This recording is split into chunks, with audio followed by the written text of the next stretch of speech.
mo tún kí yín káàbọ̀ sínú ìròyìn tàṣálẹ́ yìí ìpàdé ọlọ́mọ ìlú ọlọ́mọlé náà ni o tá lẹ̀ ń wò yìí tá mọ̀ mo kọ́ Evans lẹ̀ ń wò yìí arákùnrin tí máa ń jiyàn bí notorious Ajinigbe lẹ̀ ń wò yìí ó ti wà lẹ́wọ̀n láti bí ọdún 8 sẹ́yìn tí wọ́n ti ń bá fa kéèsì ẹ̀ wọ́n lọ wọ́n bọ̀ bí ilẹ̀kẹ̀ dì í ṣùgbọ́n lọ́tẹ̀ yìí ó ti wá ń rawọ́ ẹ̀bẹ̀ wọ́n ti dín kéèsì ẹ̀ sí 5 báyìí gbogbo ẹ̀sùn tó wà lórí rẹ̀ báyìí ẹ̀sùn 5 ṣùgbọ́n ẹ̀sùn apààyàn náà ni ó tiẹ̀ lárákùnrin kan ló pa tí ó gba $220,000 lọ́wọ́ rẹ̀ lọ́wọ́ àwọn fámìlì rẹ̀ tó jí gbé ńgbà náà notorious ní Evans lẹ́ ń wò ó wá ń rawọ́ ẹ̀bẹ̀ sí ìjọba Èkó àti ẹ̀yin ọmọ Èkó wípé kẹjọ kẹ dáríjì òun ti ronúpìwàdà nínú ẹ̀wọ̀n tán fóun sí náà ní Kirikiri lòun ti lọ school òun lọ sí Open University òun ti ṣe NECO òun ti ronúpìwàdà ó ní wọ́n ti rehabilitate òun o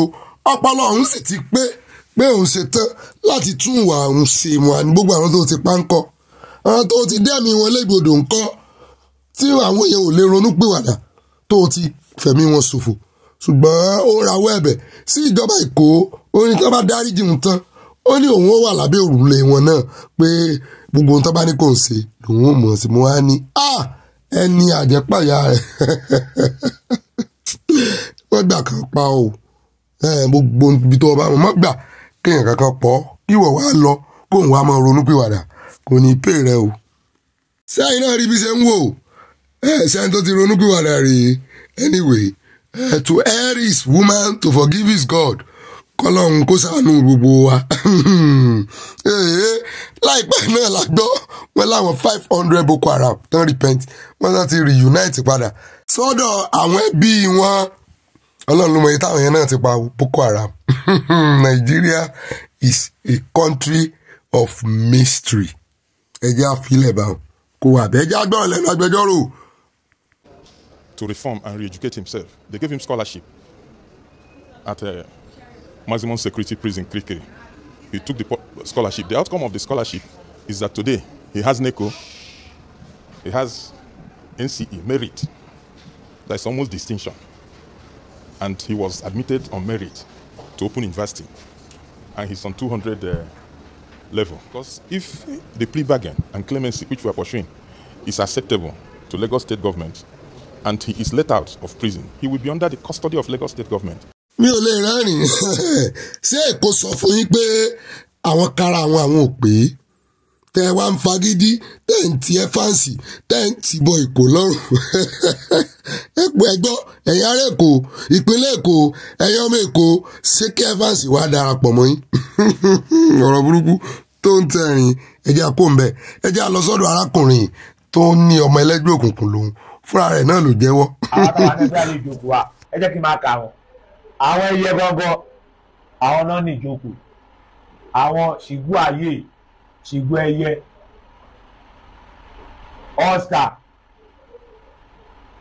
kíntẹ lórúkọ wèrè tó wà ní Abẹ́òkúta iná tó wá wa FM riders card tó sáwá sẹ́gbà ilé dájú FM ní Táàbù olórí burúkú ẹ̀gbà tó ń ṣe riders card níjòkó ọjọ́ tá a lọ náà àbò ìyàwó ààyè a bá ọ̀kadà 997 nílé dáadé ẹ̀ èmi mo dẹ̀ kó ọ̀kadà 30 mo lọ tà mo wá kó kí ọ̀kadà tó kù àtẹni tó nà ọ̀kadà ó àtẹni tí ò nà ọ̀kadà ó mo dẹ̀ pélé wọn lọ́wọ́ ọba wà ń bẹ̀ o pátọ́ mi wà ń bẹ̀ o yáyá tí wà ń bẹ̀ o àánú làwọn máa ń ṣe o àwọn ò ń jà o orí bọ̀bọ̀ kan tó ń pè ní sake ẹ̀yin ọmọ Nàìjíríà àwọn bíbà sì máa bá mi gbé kí lórúkọ bíbà yìí náà àwọn eléyìí náà wọ́n sì máa lọ bá mi gbé sake òun ló ń sponsor àwọn ẹyẹ tó fi náà ń gé orí olórí tó fi ń gápá alápá sake máa tọ́ mi báyìí gan inú ọ̀gá máa tọ́ mi wọ́n ti kọ́ kóòtù síbẹ̀ wọ́n fi ń gbèjà ara wọn ni o máa tọ́ mi gangan fúnra ọ̀daràn ni o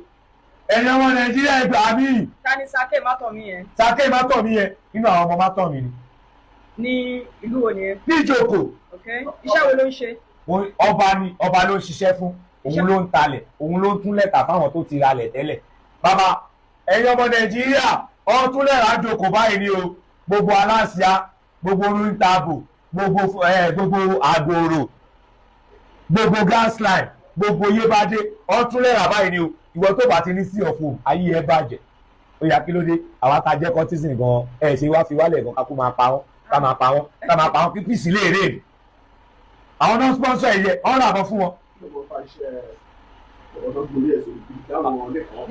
àwọn ilé kan fà ọmọ tó ń gé orí ẹ̀ sórí bridge kò ṣẹ́yẹ kò ṣàyè sponsor ni tọ́lọ́ àǹgé orí ẹ̀ gbogbo báyìí mo wà ń lé mo kàn wà torí gbogbo nǹkan tó ń ṣe ń gbà yẹn tí kì í ṣe dre ní nọ́mbà wà ń gbà yẹn. Babaji òun ni kéésàn dre ó jẹ́ kéésàn fún Babaji jẹ́ ọ̀rẹ́ lisma tèmi Michael yọyín ni lisma tèmi Michael kà yọyín Michael èmi rest in perfect peace lódòrí mà Michael èmi rest in perfect peace baba jẹ́jẹ́ Ọlọ́run tó bá dọ̀rùn kó ìṣọ̀run rẹ̀ kéèfó máa wà lẹ́yìn ẹ̀ Ọlọ́run after you na you ẹ̀gẹ̀dẹ̀ tí Michael ṣe ń jókòó ọmọ alẹ́ 900 àwọn ọmọ tuntun àtàwọn youth àwọn ọmọ yahoo bọ́ tó ṣe sáàyè wọ́n lé 1000 ẹ má jẹ́ kí n tó padà sẹ́yìn nǹkan tó pa Michael àwọn ọlọ́dẹ ló pa Michael mo dẹ̀ fẹ́ mọ ikú tó pa Michael gan òun lèmi gan tó fẹ́ wá lọ fi gbalé mo fẹ́ lọ gbalé lẹ́lẹ́kẹsàn tó everybody ló ń sá fún kú èmi dẹ̀ fẹ́ pààyàn lẹ́yìn kankan èmi lọ́mọ kú tí kò gbọ́dọ̀ pa èmi lọ́mọ àrùn táwọn ò gbọ́dọ̀ ṣe ẹgbọ́n tó ń sọpọ́n dáhùn láàmú wọ́n ní wọ́n fẹ́ gba kinní kan wọ́n fẹ́ gba gbá kan Aláàfin fẹ́ ṣe kinní kan wọ́n fẹ́ ṣe Yorùbá nation Yorùbá kinní kan wọ́n dẹ̀ nílò àwa báyìí ẹ̀yin ìjọba gan ẹ̀ tọ́jú àwa youth ẹnìkan lẹ́kàn dọ́bẹ̀ ẹ̀ ńlá sẹ́yìn nìkan ni ẹ tọ́jú àwa youth náà àwa youth gan ẹ jẹ́ káwa náà di gómìnà ẹ jẹ́ káwa youth ká lọ blue house of assembly ká pa gbogbo àwọn landlord tó wà bẹ̀ gbogbo àwọn bàbá tó wà bẹ̀ ẹ jẹ́ ká pa wọn. Black Jesus ni ṣe Black Jesus lóní mọ́ bẹ́ kí lẹ fẹ́ kí ìjọba ṣe fún yín. nǹkan tí mo fẹ́ kí ìjọba ṣe tẹ́ẹ̀bà ti fẹ́ kí n jà tẹ́ẹ̀ ti fẹ́ kí n gbé mọ́dúràmù mo fẹ́ kẹ́ ẹ ràn mí lọ́wọ́ ìrànlọ́wọ́ tí mo dẹ̀ fẹ́ kẹ́ ẹ ṣe fún mi mi ò ní kẹ́ ẹ fún mi lówó tó bá dẹ̀ yọ owó gan ẹ fún mi mo fẹ́ jẹ honorable ní mẹ́ẹ̀kọ́ àfọ̀ ẹ̀kọ́ lọ́ fi mí jẹ honorable wàláì mo ti hàn dìbò tù. mo wá sọ wípé ẹni tẹ́ ẹ bá ń wá ọwọ́ bá tó ẹgbọ́n mo gbọ́ pé wọ́n kidnap ìyàwó ẹnìkan wọ́n wá lọ pa wọ́n kí náà pa wọ́n fún kò jẹ́ kó pa wọ́n tó bá sọ fún mi tèmi gbogbo 20 million kan tán ní ìkọ̀bá wọn ò ní yọ wọ́n náírà bẹ́ẹ̀ tí bá ti lọ bá ifá mi ògúndábèbè lórí olèrè mi ò gbébọn lọ káyọ̀mọ̀ rí o ọjọ́ tó gba fóònù ọlọ́pàá kan lágbàdo lọ́gbà ayọ̀ tó ń gbọ́gbà ayọ̀ mo dẹ̀ di ọmọ yẹn mú báyìí alpha àìrèbí kí ló ṣẹlẹ̀ ó lóun ààyè mo náà yé ìbò nìyẹn definitely kò ń ṣàyè wọ́n ti wá ń fààyè ìjàlè ń jókòó ọkọ̀lẹ̀ anọ́ọ̀sì ayé àtúnẹ̀ gbogbo àwọn ọlọ́jà yẹn wọ́n máa ta ló fẹ́ kú ìgbé àwọn fẹ́rẹ́ wọn ò ní gbé gbá wọn nígbà o ẹ wò. ọmọ làyídé wọn wẹ lóṣù o àgbáyé wẹ lóṣù o wọn wẹ níjàmbá ọmọ làyídé ògèdègèdè wọn ọjà o ẹyẹkẹyẹ tààgé ògèdègèdè wọn ọjà ó wọjà ẹyẹkẹyẹ tààgé. mo mà tún kí n káàbọ̀ sí abala lérèfé nínú ìròyìn ọlọ́mọ ìlú ọlọ́mọlé ọlọ́mọ orílẹ̀-èdè à ń yọjú lójú fèrèsé la ṣe rí gbogbo ohun tí ń ṣẹlẹ̀ yìí orin ni wọ́n ń kọ fún Alhaji Wasiu yìí ara ibi tí Wasiu Àyìndé tó ti ṣe àwọn mùsùlùmí rẹ̀ nítorí pé ọmọ àwọn náà ń pè tẹ́lẹ̀ ṣùgbọ́n nígbà tí bàbá sì ti joyè tí bàbá sì tí wọ́n ti ṣe bẹ́ẹ̀ bá àwọn aláwo lọ wọ́n ń dùn wọ́n ara ibi tí wọ́n ti kọ́kọ́ ń sọ̀rọ̀ Sáyìndé rè wípé kì í ṣe mùsùlùmí kó rè fi ẹgbẹ́ ìṣẹ̀ṣe lẹ̀ kó fi ẹgbẹ́ àwo lẹ̀ kó padà wá kó wá mọ́ kírun kó mọ́ pera rẹ̀ lálàájì mọ́ wọ́n ti ní wọn sínú náà tẹ́lẹ̀ ṣùgbọ́n ń bá wo ní kálukú ni ó ṣe ṣe ní káàrẹ Tinubu mọ̀ wọ mọ́sálásí ṣé báwọn náà ń ṣe gbogbo kínní àwọn náà ń ṣe gbogbo kínní kí ló tẹ̀ ń kílèmù pé ààrẹ Tinubu ọmọ yín náà àbí ara àdìtẹ́ sáré fi dìbò fún wọn náà nù àwa sì mọ bàbá a máa ń rí àwọn táwọn wo iná a máa ń rí wọn lẹ́yìn wọn ìfẹ́ láàfin bára wa lò ẹjọ́ ogun omi o ẹfẹ́ ni ẹlẹ́ni ilẹ̀ olórí ọmọ ọba ni kò lè ṣe kó má ṣe léyìí tí ń ṣe ẹjọ́ ó ṣe kó dára sí ní tó bá wo ní kálukú náà ló lè ṣe. ẹjẹ́ wa sáré dé àdúgbò Ìlẹ́kọ̀ọ́ níbi tí arákùnrin yìí tó ti ṣe iṣẹ́ takuntakun ọmọ Nàìjíríà ni ó gbé bọ́ọ̀dù kan síta ó níbi tí àwọn ọlọ́pàá ti máa ń mú àwọn èèyàn gangan rèé ó ní wọ́n máa ń dẹ́takúlẹ̀ de àwọn onímọ́tò ni pé wọ́n sì mọ̀ wípé onímọ́tò gbọ́dọ̀ gbàbẹ̀ ló ń bá rè ṣe artist work ó rè ṣe signboard tó lè gbé dání ó wáá fi ń kìlọ̀ fáwọn onímọ́tò pé mọ́ gbàbí o bẹ́ẹ̀ náà làwọn ọlọ́pàá tí máa ń ṣiṣẹ́ bí wọ́n ń bẹ̀ lọ́nà náà ń wò lọ́ọ̀kan mo ní tó yẹ kán ṣe rè ẹ̀ ní gbé one way síbì kan kò ní í sí signpost ń bẹ̀ ẹ sì jókòó síbẹ̀ ẹ mọ̀ fi pawó ẹ lọ́ mọ̀ mú àwọn èèyàn ń bẹ̀ lẹ́yìn tí ó mọ̀ títí sí rẹ̀ wọ́n demarcate ọ̀pọ̀lọpọ̀ ò lè mọ̀ pé BRT lane ni ó yẹ kán demarcate BRT lane yẹn lọ́tọ̀ ni ṣùgbọ́n àwọn ibì kan wà tó jẹ́ wípé lẹ́kọ̀ọ́ ní Ìkòròdú road bẹ́ẹ̀ bá ti ń dé gbogbo àwọn onípáànù mọ́ ẹ ń lọ sí Fádèyí ṣe ra àwọn títì kan wà níbi tí mọ́tò àwọn BRT tó ti máa ń gbà wọlé sínú léènì wọn tó máa ń gbà jáde wọn kì í demarcate àwọn ọbẹ̀ yẹn ọ̀pọ̀ ọgbà mọ́tò lè gbàbẹ̀ ten tí ò ní mọ̀ pé BRT lane. As a result, you will notice that if you enter here, some police officers are waiting ahead. We call them Ganusi, like Alhaji was saying, the Kwama will say. So, because the government will not do it, we will do it for ourselves. This is do not enter. And we are encouraging everybody wherever you are. Let's look out for ourselves. So we'll put this one here. Let us hope they won't remove it. Instead, we hope they make it even better. Because we are now using just flex and wooden frame. So we'll put it here, frame. So if you are coming to Abule Egba, we are telling you, because this is our own hood, do not enter this BRT lane. Police officers are waiting ahead to extort you. All of you can copy this and do it in your own area. So if I come to your own area too, and I see this, I will know that I'm driving against traffic, so I will be cautious. All right? So government has constituted themselves as opponents to us, so we should look out for ourselves now.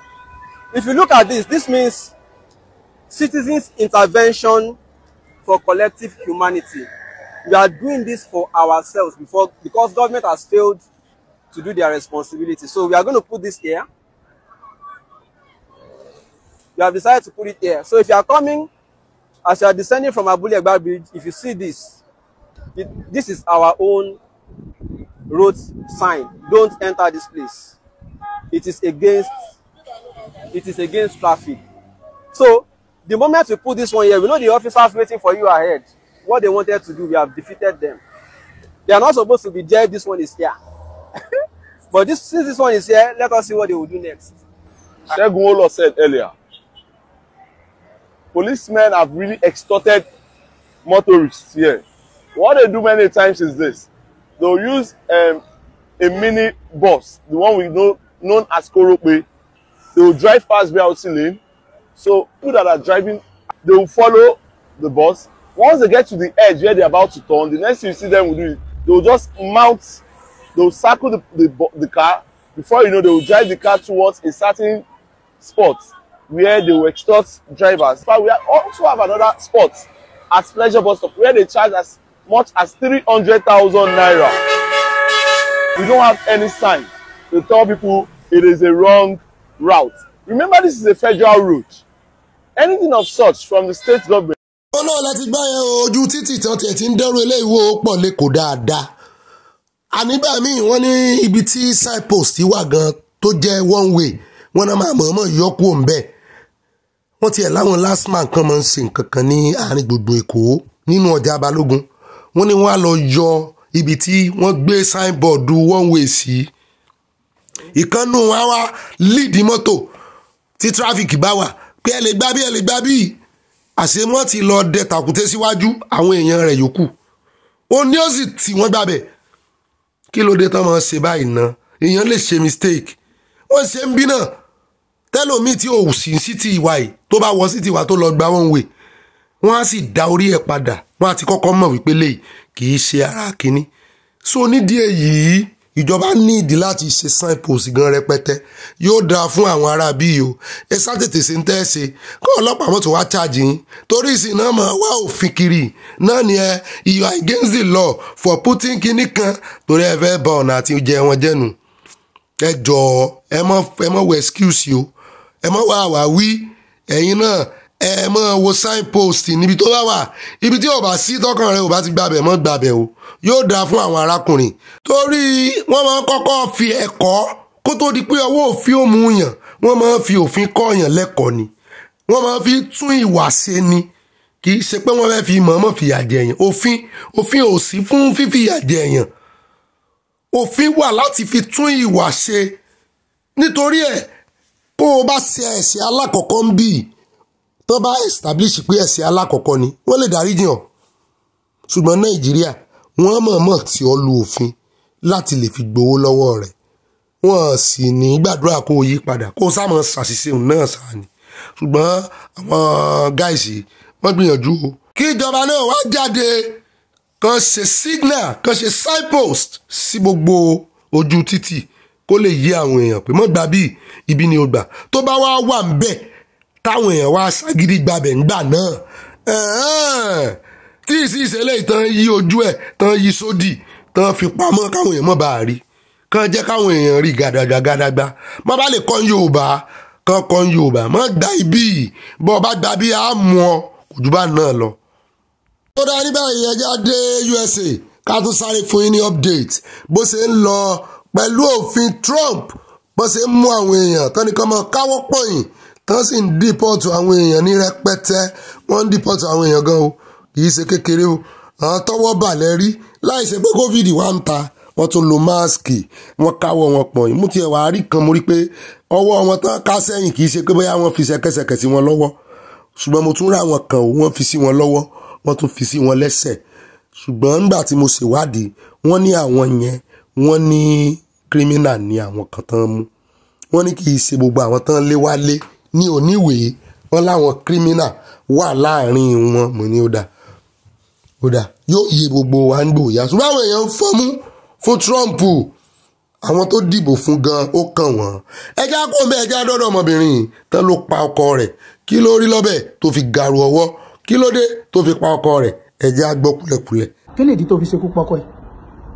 no ọjọ́ sátọ̀dé wọ́n lọ sí pàtí kan ìgbà tó ń fi máa dé wọ́n ti yó lẹ́yìn alẹ́ tó bá dẹ̀ ti yó wọ́n máa ń fa wàhálà ìgbà tó ń dẹ̀ ti dé mo rí pé wọ́n ti bẹ̀rẹ̀ wàhálà àwọn ìgbógbòrò tó ń sọ mi dáwọn lóhùn ìgbà tó di nǹkan bíi 4 ní òru lọ́ní mi ní sùn kò sẹ́ńbọ̀ tó máa sùn láàrin nínú ìyá àtọ̀ mọ́ ní ẹjẹ́ kí mi sùn wọ́n ṣàtìlẹ̀kùn lẹ́yìn wọn tilẹ̀kùn lẹ́yìn wọn jẹ́ kí n jáde tó wọ́n ti yọ àdá àti irin kan báyìí pé àwọn máa padà ń ṣáàbì mo ṣàrìbí sá jáde ìgbà tí mo sá jáde mo sá lọ sí ọ̀dọ̀ ara ilé wa kan ìyẹn mi kò ń ṣe pé ọ̀dọ̀ wa ló ń gbé ọ̀dọ̀ wa kọ́ ló ń gbé bọ̀ ará àdúgbò mo sá lọ sí ọ̀dọ̀ ará àdúgbò ẹni yẹn ṣàbà mi bẹ̀ wọ́n ó ṣe gbogbo olóòtítọ́ nínú ìgbà tó di nǹkan bíi 4 láṣẹ tó lọ sùn ìgbà tí lè mọ ní ọjọ́ Sunday àwọn náà lọ jí mi pé ìbò mo ń lọ mo fẹ́ wẹ̀ kẹsẹ̀ rí jáde wọ́n ní mi ní lọ síbi kọ̀ọ̀kan pé mi ní jáde wọ́n á mú ẹsẹ̀ wọn fi búlọ̀kù ojú ọ̀nà mo ṣàgbẹ̀ ẹsẹ̀ kó lójú ọ̀nà mi bọ́ táǹtẹ̀ mi wọ́n á bá mi bẹ́ wọ́n náà mi wọ́n ṣe gbogbo ẹ̀ bífọ́ kan tó jí èmi lórí ẹni yẹn mo ti fi ọ̀bẹ sí ẹ̀gbẹ́ ń bí báyìí so ìgbà tí mo kúrò ń bẹ lẹ́yìn ìgbà kan sìnà mi tán ní ibi tí mo sá sí mo tún bọ́ sí pálọ̀ kan tá àti parí mo tún bọ́ síbẹ̀ wọ́n tún wá bá mi the same time wọ́n tún kọ́ntínú ní náà yẹn mo tún sá kúrò ń bẹ náà mo tún bọ́ síbi tá a ti máa ń dáná torí tàbá ní gáàsì a máa ń dáná ọ̀gbìn mo wá jókòó síbi tá a ti máa ń dáná yẹn ibẹ̀ mo jókòó tán tún wá bá mi wọ́n kàn yọ ọ̀bẹ yẹn pé àwọn máa fi gún mi torí wọ́n ti máa ń sọ tẹ́lẹ̀ pé táwọn bá pa mi kò sẹ́ni tó máa béèrè òkú mi lọ́wọ́ àwọn ọmọ ìgbà táwọn sì mọ ẹnì kọ̀ọ̀kan. sáwọn ẹbí yín ti mọ arákùnrin sáwọn ẹbí tí yín ti dá ọkùnrin yìí mọ̀ kí lorúkọ ẹ̀. Sulaimon kìíní. Òkèlèyẹ. iṣẹ́ kí ló ń ṣe. ó ń yíwọ́ padà babaláwo báwo ni wọ́n gan ṣe fẹ́. èmi lọ ṣiṣẹ́ lẹ́kọ̀ọ́ sùn mo wá lọ ibi tí mo ti ń ṣiṣẹ́ yẹn ó ní boyfriend kan tí mo dé síbẹ̀ mo wá fẹ́ lọ wo ẹni yẹn bóyá ó dà bí kò dà àwọn ọlọ́wà sọ fún mi pé ẹni yẹn ò dà before mo kàn rí tí màá ti wọ́n fẹ́ra. àti ẹ̀gbọ́n kò tó ti bímọ tẹ́lẹ̀ náà. mo ti bímọ tẹ́lẹ̀ kí n tó lọ sí Èkó. ọmọ mélòó ló ti bí. mo ti bí méjì tẹ́lẹ̀ kí n tó lọ sí Èkó. kó o tó lọ sí Èkó bàbá ọmọ tó bímọ fún kọ́. tó wà. ṣé ẹjọ́ jà ni. ẹjọ́ jà kò í ṣe pé ẹ níjà ìgbà tó wá dé kó kí ló wá dé tó tún fi lọ ń fẹ́ lòmíì tí wà tí bàbá ọmọ ẹ̀ tẹ́ ẹ̀dọ̀jọ́ níjà. kò sí nǹkan kan ìwọ́dẹ̀ ti pé 21 years báyìí lọ́yìn ìgbà wo ló pé 21 years. má ṣe pé 21 years ní ọdún yìí. pàṣẹṣẹ pé 21 years lọ́dún yìí àkọ́bí ọmọ ẹ tó ọmọ ọdún mélòó. 5 years ìkan 5 years ìkan 2 years. ṣé ìwà tíwọ náà wù nípa wípé ìwà àtọkọ rẹ tẹ òbímọ fún gbórí òkè ẹjọ jà ó dẹ̀ tún débi tó ti ń lọ ṣiṣẹ́ o tún lọ ń fẹ́ lómi débi pé o tún fẹ́ lọ mọ yẹ̀ wò pé sẹ́ni yẹn dà kí ni ìwọ náà lè sọ ń pa àwa yẹn.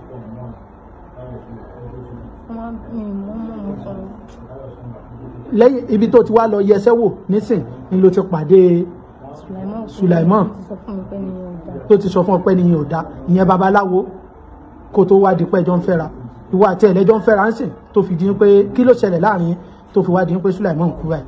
nǹkan tó ṣẹlẹ̀ ní ọjọ́ yẹn pé wọ́n lọ sí. níbi ibo lọ̀bẹ ti gún. àyà ta ló fi ọ̀bẹ yẹn gún láyà. ibi tẹ́mi àti wọn ti ń jọ ń drag ibẹ̀ ni ọwọ́ ẹ̀mí àti wọn ti ló ti bá wọn láyà. ọmọ ọdún mélòó ń Sulaiman.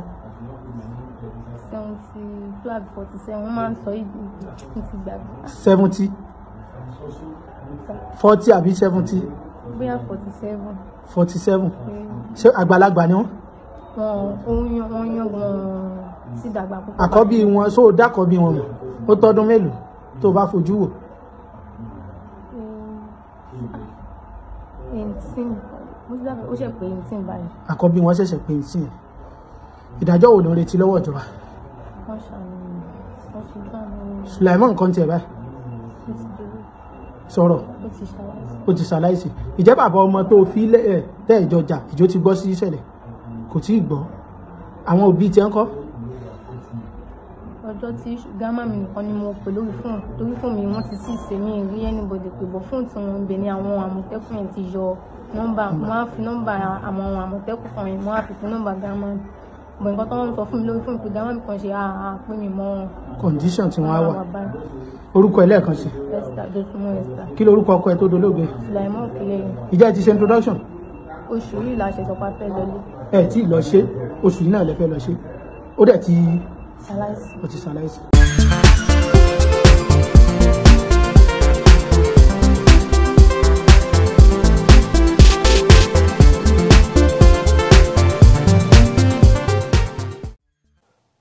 orí o Ọlájùmọ̀kẹ́ ń lọ Ọlájùmọ̀kẹ́ ń lọ orí o Ọlájùmọ̀kẹ́ ń lọ ẹ má ṣe fòyà lónìí ìfẹ́ fún gbogbo ayé ẹ má ṣe gbàgbé ìfẹ́ fún ilẹ̀ bàbá wa ìfẹ́ ayé ilé ìgbádùn fún ayé orí o Ọlájùmọ̀kẹ́ ń lọ ta ló kọ́ ẹ má jẹ́ ń pẹ́ jù lórí torí káwọn pẹ̀ lórí torí bí táà ń lọ wọ́n láì bínú orí káfíńtì ládéèdì yìí mo wá òwe tó jọ ń tá a fẹ́ sọ̀rọ̀ lé lórí ni àti àsámẹ́ǹtì tá a fi wọlé ta ló kọ́ kí lorúkọ ẹni tó kọ́ Yorùbá lẹ́ni yẹn ṣùgbọ́n kì í ṣe Yorùbá tinú Nàìjíríà Yorùbá ti outside ni ẹ bá ń darúkọ ẹni tó kọ́ ẹ kọ ibi tó ti wá nítorí Yorùbá wọn ó fẹ́ rí bákan ṣùgbọ́n ṣé ó dá ẹ̀wọ̀n jẹun fún yín ní clue ta ló kọ́ orí o Ọlájùmọ̀kẹ́ ń lọ Ọlájùmọ̀kẹ́ ta ló kọ́ ó dá orin ni mo fi kí n káàbọ̀ sínú ìròyìn ọlọ́mọlé ìròyìn àgbáyé ìròyìn ọlọ́mọ orílẹ̀-èdè lónìí èní ni oṣù parí o èní ni 31 abẹ́ ẹja mọ̀ dúpẹ́ o ká mọ̀ dúpẹ́ ló tọ́ wà láì ká mọ̀ dúpẹ́ ló tọ́ kí wọ́n mọ̀ wọnú àwọn àkórí ìròyìn lọ níkọ̀ọ̀kan ìjèjà ní pẹ́ ẹ̀yin náà rí bóun ṣe kẹ̀tù ṣùgbọ́n ẹ̀yin náà dé etí lẹ́ẹ̀fì gbọ́ dáadáa ṣùgbọ́n mo sáà mọ̀ wípé ohun mi clear ju ti Wike lọ ẹ lè pè mí ní ibà Wike ibà rìn gínígíní náà ti dé o mo ti kó ń tẹ́ mọ́ jẹ dé ibà pàpàpàràdà mo paradà ni mo ń díbọn ni pẹ̀lú ohun mi clear o gbogbo tẹ́ ní ńlá ni mo ti lá gbogbo tẹ́ ní ń jẹ ni mo ti jẹ èyí tẹ́ ní mú mo ti mú bẹ́ẹ̀ ṣe ní kí n ṣe ni mo yẹ ṣe ó ń clear díẹ̀ ó tiẹ̀ ti ń já torí ikọ́ ni ó ti ń já báyìí adúpẹ́ lọ́wọ́ Ọlọ́run òtútù ni ìsì ìṣèpá sí àyàlẹ̀ ṣùgbọ́n bí ṣe wọ́n ṣe èèyàn nù in fact àwọn èèyàn sì kìlọ̀ sí tì mí gan rẹpẹtẹ ni ibi iṣẹ́ gan wọ́n gba sí kílífù lọ rẹpẹtẹ ni àwa kàn ń ṣagídí ni tá a fi ń lọ ibi iṣẹ́ a tún fi ń ka ìròyìn ká lè gbé yín dé ibẹ̀ gangan kẹ́ lè mọ̀ bó ṣe ń lọ. ibà gbé wọn débẹ̀ yín náà ni èmi náà ní ibà sáná wọlé ó dáa níkọ̀ kejì nítorí ohun yìí ká ṣe pápápá bí àwọn bàbá sọnà wọnú oṣù tuntun adúpẹ́ lọ́wọ́ Ọlọ́run ẹ̀mí wa tó rí parí oṣù yìí náà ni ó rí ìbẹ̀rẹ̀ oṣù kejì láṣẹ Ọlọ́run ire lójú owó rí ire láàrí báyìí ẹ bá pín kó kalẹ̀ kó kakọ̀ alákọ̀ọ́kọ́ nínú àwọn àkórí ìròyìn wa tòní orí Sultan of Sokoto láti bẹ̀rẹ̀ o ọ̀rọ̀ pèsè jẹ́ o ọ̀rọ̀ dìhun àṣé àwa ọmọ Yorùbá ṣá unite báyìí. Sultan of Sokoto náà gbẹnu sí máìkì lánàá òun náà dá sọ̀rọ̀ sàríà. Mo ní kí ló kan arákùnrin ń bẹ. Mo wá rántí òwe Yorùbá tó ní ẹni tí ó bá dá sọ fún ni tọrùn rẹ̀ là kọ́ wò. Mo ní Sultan fẹ́ dá sọ sàríà fún àwọn mùsùlùmí ilẹ̀ Yorùbá. Ẹ jẹ́ àwọlé tó ń wọ̀ sọ́run. Kí láǹfààní sàríà ní Sokoto? Lákúráwá Sokoto náà ti bẹ̀rẹ̀. Sàríà ò rí wọn mú, sàríà ò ṣe nǹkan kan. Boko Haram wà ń bẹ̀, àwọn bandits wà ń bẹ̀, àwọn ajínigbé wà ń bẹ̀. Sokoto náà ti pa over 100 tán rẹ́ wọn lọ́rùn bí ẹran. Kí ni sàríà dà fún wọn ń bẹ̀? Ní gbogbo ilẹ̀ Haúsá, kí ni sàríà dà fún wọn? Oore wo ni sàríà ṣe fún wọn? Mo rò títí mo tún béèrè lọ́wọ́ àwọn tèmi, wọ́n rí nǹkan kan sọ lórí rẹ̀. Wọ́n ní ibi yóò bá ti ẹ̀bọ̀, wọ́n ní tibitire ládálé ayé, ṣùgbọ́n ibi ló pọ̀ nílẹ̀ Haúsá lórí ọ̀rọ̀ sàríà, lórí ọ̀rọ̀ terrorist. Boko Haram náà wà ń bẹ̀, wọ́n pa Deborah ń bẹ̀, wọ́n lé àwọn èèyàn ló kó pa wọ́n pa Christian. Tẹ́ bá ń gbọ́ wípé ibo náà ti pa Christian jù, agbègbè wo ní Nàìjíríà náà ti pa Christian jù? Ilẹ̀ Haúsá ni. Ẹ wá fẹ́ gbé sàríà sọnù wá láti ẹ̀dùpẹ́ táwọn ọmọ Yorùbá jáde, àwọn Afẹ́nifẹ́re náà jáde lónìí. Bẹ́ẹ̀ náà ni Ìbà Gani náà wọ́n sọ̀rọ̀ pé ìwọ Sultan tó fẹ́ wá dalẹ̀ Yorùbá rú kí n tiẹ̀ ń bẹ̀ gbọ̀ràn mi dẹlẹ́rù ó ní tiẹ̀ ṣe jẹ́ àmú kókó ọ̀rọ̀ rẹ̀ wá fún lónìí. Gbọ́n nínú gbogbo àwọn àwáwí tí Sultan àtàwọn mùsùlùmí kan tí wọ́n ń wá àdúpẹ́ lọ́wọ́ Ọlọ́run pé àwọn ọmọ Yorùbá ò gbà o, wọ́n sì yarí kanlẹ̀ náà ni báwọn ò ní gbà àsì nígbà náà ni. Ẹ jẹ́ apariwo lé wọn lórí. Wọ́n ń wá ọgbọ́n míì, wọ́n fẹ́ dá ọgbọ́n míì, ṣùgbọ́n àwọn alálẹ̀ ò ní fún wọn sí. Ọlọ́run Èdùmàrè tó lókè tó nílẹ̀ tó ní gbogbo ayé kò ní jẹ́ kán rí ṣe. Wọ́n ń pètè lásán ni, wọ́n ń gbógun lásán ni. Ó dájá kó mẹ́ o, ẹjá lọ tààràtààrà sínú ìròyìn tí ó mọ̀ tẹ̀lé o lórí ọ̀rọ̀ update ikú Mohbad. Àmú kúlẹ̀kúlẹ̀ rẹ̀ wá fún yín níbi tí bàbá rẹ̀ ti sọ̀rọ̀ ó pè láìpẹ́ yìí. Ó ní kán mú àbúrò ọmọ òun tó kú, àbúrò olóògbé. Mo wá bí wọn, mo ní ṣe ìyá méjì ò ní jókòó gbẹ báyìí. Mohbad kú, ẹ tún fẹ́ kán mú àbúrò rẹ̀. Bàbá ọmọ nísìnyí pé kán ọlọ́pàá mú àti ìyàwó Mohbad náà. Ẹ gbọ́ ṣe fọwọ́ sí i. Yomi Fabiyi náà kò jogún omi, kò gbẹnu ẹ̀ dákẹ́. Ó ń béèrè justice. Wọ́n náà fẹ́ petition ọlọ́pàá. Ó ní ọmọ Nàìjíríà ò gbàgbọ́ nínú iṣẹ́ àti ìwádìí tí àwọn ọlọ́pàá láwọn ń ṣe lórí ikú Mohbad. Ó ní wọ́n fi ń falẹ̀. Ó náà tó yẹ kán mú wọn. Ó ní náà bá sì tètè gbé ìgbésẹ̀ láàrin ọjọ́ péréte. Ó ní gbangba ó dẹkùn, kedere ó bẹ̀wò. Ó ní ṣe ti EndSARS náà sì rí. Ó ní wọn fi kọ́gbọ́n. Ó lélẹ̀ tán máa rí nísìn yóò ju EndSARS ×3 lọ. Mo ní Yomi ti fẹ́ gbéná ojú ẹkùn àwọn ọlọ́pàá o. Àmú fọ́nrán rẹ̀ wá fún yín. A sọ atótónu díẹ̀ lórí rẹ̀. Ó dáa ní báyìí ìròyìn tí ó mọ̀ tẹ̀lé. Ó ní ó ń ti ọ̀dọ̀ Peter Obi wá o. Níbi tí agbẹnusọ Peter Obi tó ti dá padà fún bàbá Àkàndé lórí ọ̀rọ̀ tí bàbá Àkàndé sọ lórí EndSARS lánàá. Tó ní àwọn kan tán pera wọn ní obedient tán kóra wọn wá láti Amẹ́ríkà. Ó ní àwọn ni wọ́n fa EndSARS pé wọ́n fẹ́ fi da ọ̀nà àti di ààrẹ Tinubu. Gbà náà ààrẹ Tinubu ò tí ì dàrẹ. Wọ́n ní ààrẹ Tinubu náà fi ní plan fún náà fẹ́ fi da gbogbo ìgbésẹ̀ wọn rú láti di ààrẹ. Ó láwọn ò sọ pé Obi mọ̀ sí o, ṣùgbọ́n àwọn ẹgbẹ́ obedient kété tí Obi gbọ́ ló bá rán agbẹnusọ rẹ̀ pé ó yára ìdán lóhùn. Obedient yẹn wọ́n fi ń tẹnu bá wọn ni. Wọ́n ti mọ̀ wípé òun ó gbégbá àdìbò láìpẹ́ ìfún ààrẹ. Wọ́n fẹ́ fi ba àsìkí ń jẹ ni. Ẹ tètè rí ìdán lóhùn. Kí wá náà fi dán lóhùn? Kí náà fi dá bàbá Àkàndé lóhùn? Bàbá Àkàndé ló wájà, àwọn náà tanná wọ́rọ̀. A mú yín débẹ̀ bus stop yẹn gangan lónìí gbogbo ń tán sọ. A jẹ́ lábọ̀ lónìí nínú àkójọpọ̀ ròyìn. A wà fún fẹ̀rẹ̀gẹ̀dẹ̀. A lọ sí ọ̀dọ̀ aṣòfin kan tó jáde tó sọ ọ̀rọ̀ àlùfàǹsà sí Sowore. Ó ní Sowore ò mọ̀ nǹkan kan. Ó ní Sowore ò mọ̀ òfin. Ó ní àwọn làwọn ṣe òfin, aṣòfin làwọn.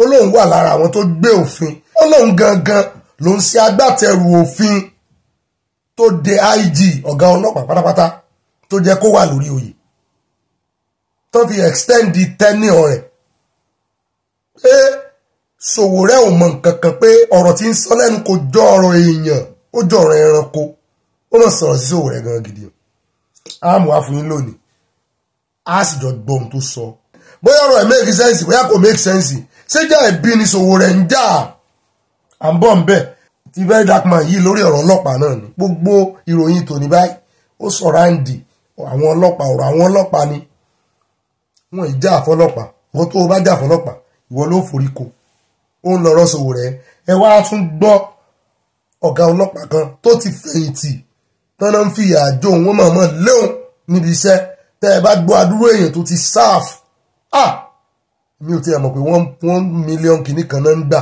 tó bá fẹ̀yìntì after 30 years kí ló wá dé táwọn ọlọ́pàá tí wọ́n yìí láàánú àwọn ará àta tí ń jà fún wọn orí mi yé jà fún mi wọ́n ní kéèyàn mọ́ jà fáwọn ń tàwọn o orí àwọn ni ó jà fáwọn ni àwọn aráàlú ló lè jà fún yín wọ́n ní rárá ó tẹ́ yín lọ́rùn bíjọba ṣe ń fìyà jẹ yín ẹ sáfẹ́ mọ́ ẹ fẹ́ mọ́ ṣe bí ẹrú ẹni tí bá ń dáàbò bòlù ó yẹ kó náà lè ṣe bí ọmọ ọkọ ẹ gbàgbé báwọn ọlọ́pàá ṣe ń ṣe ìyà ń jẹ àwọn ọlọ́pàá ẹlẹ́ran mi ń sẹ́yìn ọlọ́pàá mọ̀ ga o ẹ̀tọ́ àwọn ọlọ́pàá kò pọ̀ tó ẹni tí ọ̀rọ̀ àwọn ọlọ́pàá dàbí ọ̀rọ̀ dráìvà àti bàbá olówó tí ò sanwó gidi fún dráìvà rẹ̀ ọjọ́ kan dráìvà bá ń wà lọ dráìvà ní bàbá láàrin bíríìjì tom mainland wọ́n ní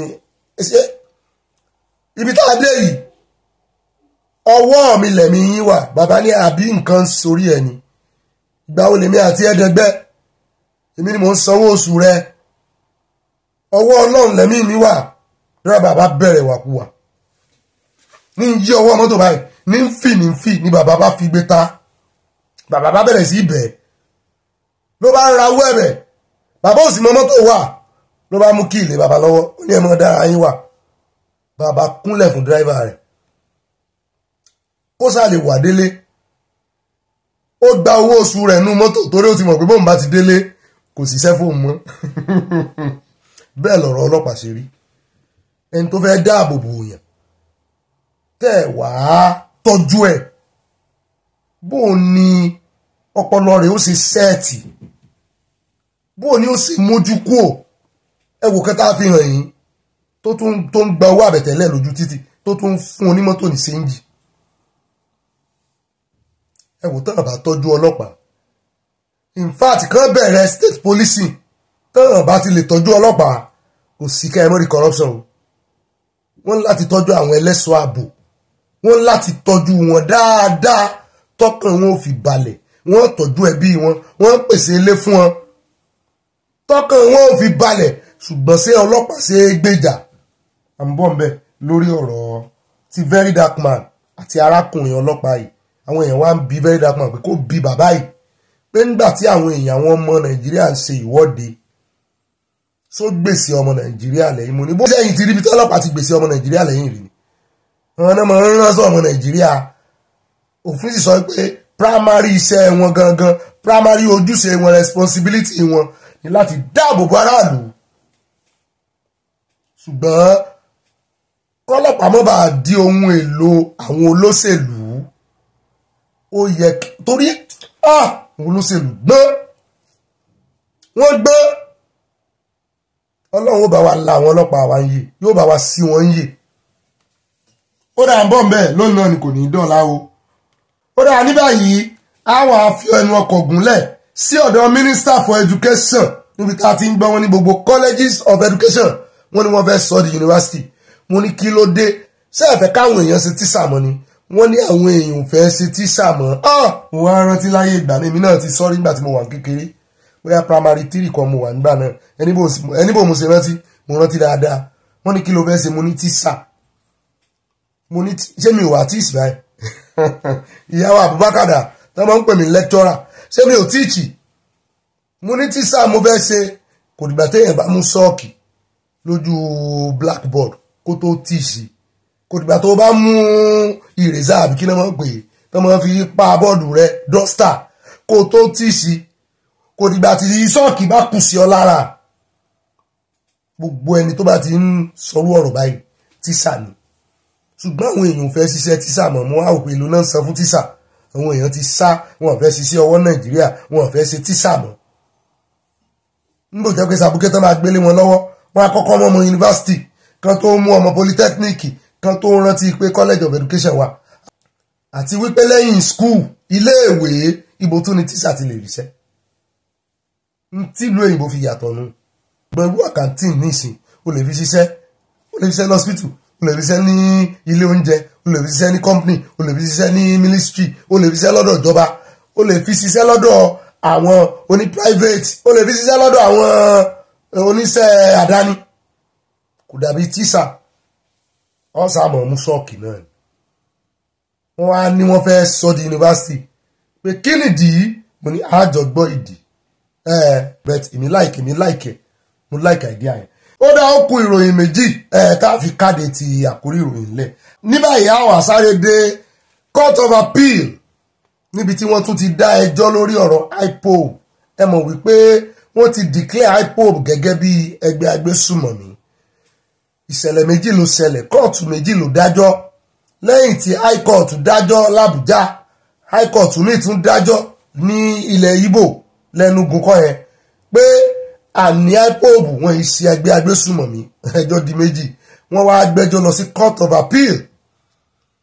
appeal ti wá dájọ́ báyìí kí ni àbájáde ẹjọ́ tán dá ṣé àbájáde ẹjọ́ yìí só máa jẹ́ kán lè fi Kánú Nnamdi lẹ̀ tó ń wò gẹ́gẹ́ bí olórí wọn à ń bọ̀ ń bẹ lónìí kò ní dọ́là gbọ́ ọmọ Yorùbá àtàtà pàápàá jùlọ Yorùbá nation mo fẹ́ kẹ́ ẹ tẹ́tí kájọ gbọ́ ilé ìtawà fi káde àkórí ìròyìn lẹ̀ lónìí ó náà ni a lọ Sweden arákùnrin kan tí wọ́n ní ó jó Kùránì náà ní Sweden àmú yín débẹ̀ lónìí wọ́n ti pa wọ́n ti pa nígbà náà ó dìjà ó dápọn ní Sweden tí gbogbo àgbáyé tó fẹ́ di wàhálà náà mùsùlùmí yarí ọ̀rọ̀ ti wá wà ní ẹjọ́ ó kù díẹ̀ kẹjọ́ bẹ̀rẹ̀ ó jáde náà yìí ń bọ̀ pa pé àwọn ò tiẹ̀ fẹ́ rí ọ ní ẹjọ́ ìwọ ojó Kùránì mo ní bá a ṣe ń sọ ń lókàlà náà tó ń gbé ní international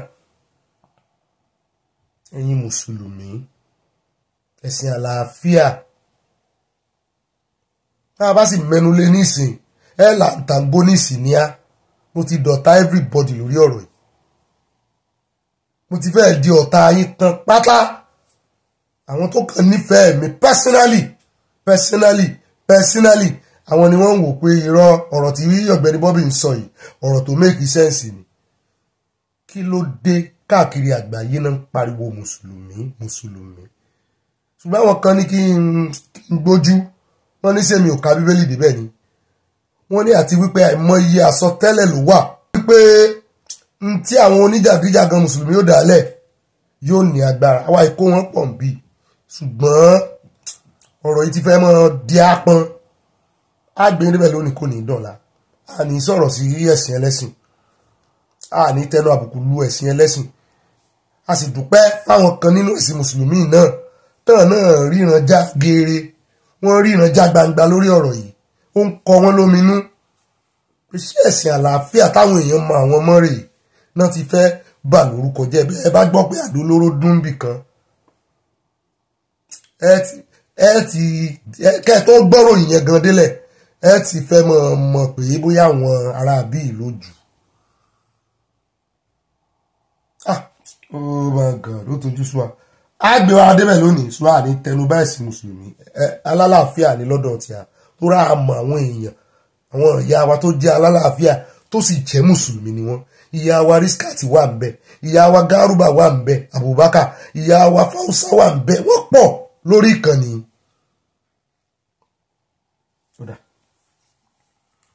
àní rí jù báyìí lọ nínú àkórí ìròyìn ní pápá àpá àmọ̀wọ́rọ̀ abala tí ó mọ̀ kan abala sáná wọlé ó yẹ sí cheese ẹ rí i pé mo fẹ́ ṣe pápápá ni ó yẹ ìyá mi ẹ ṣe chíìsì o ẹ ṣe musin lálò lónìí ẹ̀yin ará musin ẹ mọ́ bínú ó yẹ mo ti yà pápápá ẹwẹ́yẹ ẹ̀rí tí kì í ní ká ẹwẹ́yẹ mo ti yà ti ń yà gbogbo yín lẹ fine. alákọ̀ọ́kọ́ nínú àwọn ìròyìn sárawọlé táàmù mú wá láti gbọ́ wọ́n ní ìjọba àpapọ̀ mọ̀ ṣe gudugudu méje wọ́n dẹ̀ ṣe yàwùyàwù mẹ́fà wọ́n ní wọ́n gba ilé bàbá wa Akínkúnmi tó dolóògbé láìpẹ́ ìlọ́dún tó kọjá náà ni bàbá Akínkúnmi àwọn náà design flag Nàìjíríà ẹ rántí wọn tá à ń pariwo gbà náà pé ìjọba ò ṣe ìrànwọ́ fáwọn ẹbí wọn ní kété tí bàbá kú ṣùgbọ́n báyìí wọ́n ní odidi 30 million naira ní ìjọba gbé lọ ọbẹ̀ mo ní ṣe lóòótọ́ àmọ́ tí ìgbọ́n kankan lẹ́nu àwọn ọmọ olóòkú sábà ilé sẹ́ń tó tọ́ ló gbowó sówó òbọ́dì sọ́dọ̀ ẹlòmíì wọ́n ní ìjọba àpapọ̀ wọ́n gbéra wọ́n rè kàn sí ilé family house pa Táíwò Akínkúnmi tí wọ́n design Nigerian flag wọ́n ní director general DG fún National Orientation Agency Láre Isa Onílù náà ló fún wọn ní ṣẹ́ẹ̀kì yẹn ní ó dá wọ́n jẹ́ yín lábọ̀ o kẹ́ ẹ lè mọ bí ọ̀rọ̀ ṣe lọ o wọ́n ní ìjọba ti ṣe gudugudu méje yà mẹ́fà o pé àwọn náà wò pé wọ́n sòkú bàbá àwọn ò dá sí bẹ́ẹ̀ náà fẹ̀sùn kan ìjọba Ọ̀yọ́ pé wọ́n ṣẹ̀tọ́ fáwọn ńgbà náà ṣùgbọ́n asá ti gbọ́ wípé ìjọba àpapọ̀ ti ṣẹ̀tọ́ àwa ń retí confirmation lọ́dọ̀ ẹbí pa Táíwò Akínkúnmi ṣé lóòótọ́ ni ṣé ẹ ti gbà á sọ̀wédowó 30 million bẹ́ẹ̀ bá ti gbà á ṣé ẹ ti present ẹ̀ ní báǹkì ṣé ẹ ti present ẹ̀ ní báǹkì san fún yín ẹ̀jẹ̀ àmọ́ o ó dẹ́ àwọn àkó ń bẹ́ o a wà sáré dé ìjọba ìbílẹ̀ Ọjọ́ ní Èkó ní agbègbè kan tó ń pè ní Ìjẹ̀dòdò la bá rí àwọn ará àdúgbò tó ń pariwo a ní kí ló dé wọ́n ní wọ́n fẹ́ wọlé àwọn ni a ní kílẹ̀ tún ṣe sórí ilẹ̀ ìjọba lẹ́yìn náà rí ìkọ́lé sí ni abẹ́ kọ́lé sórí gọ́tà ìgbà tó ń fi fídíò bẹ̀ hàn mí mú ní new site lélẹ́yìí kí ló dé tó jẹ́ pé gbogbo ìgbà níjọba máa ń wọlé wọn ì tiẹ̀ wá wọ̀rọ̀ kan fi ṣàdá wọn ì rántí wípé àágún àwọn èèyàn kan rèé wọn ì mo sọ fún ibi tí mo gbà kọjá lọ́jọ́ sí ń bì títí sì gba àárín ilé wọn sì wo ilé yẹn kí ló dé tó jẹ́ pé wọlé ọ̀rọ̀ wọlé kì í tán nínú ti ìjọba Èkó wọ́n sì wá àwáwí kan ẹ bá ń tẹ̀sí ilé agbára ẹjẹ́ agbọ́rọ̀ lẹ́nu àwọn ará àdúgbò yìí ṣé gbogbo wọn náà ló kọ́ ilé illegally new site bóyá ẹ bá ń tẹ̀sí ilé agbára.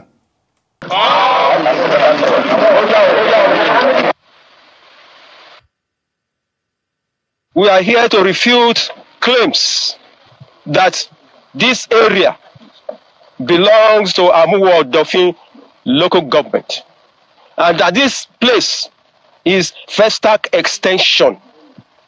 This place is IBA, LCDA, under Ojo local government. Yes, and again, our representatives, both in House of Rep, Lagos State House of Assembly, they all represent Ojo Constituency 1 and Ojo Constituency 2.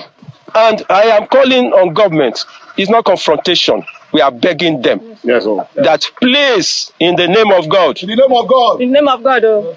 that they should give us breathing space and allow our houses to stand. Yes, oh. Yes. Because you promised hope. Yes. It should not be hopelessness. Yes. Like me and others, we are pensioners. Yes. That we have served this country meritoriously. And our childhood, we used it to work for this country. òun náà láti rí yẹn o bóyá káwọn èèyàn mọ kúkú kọ́lé sẹ́kọ̀ọ́ mọ́ bóyá káwọn kúkú fi òtè lé torí ọ̀pọ̀lọpọ̀ wọn ní ìwé ilé ọ̀pọ̀lọpọ̀ wọn ti sin Nàìjíríà owó pension gratuity lọ́pọ̀lọpọ̀ wọn fi kọ́lé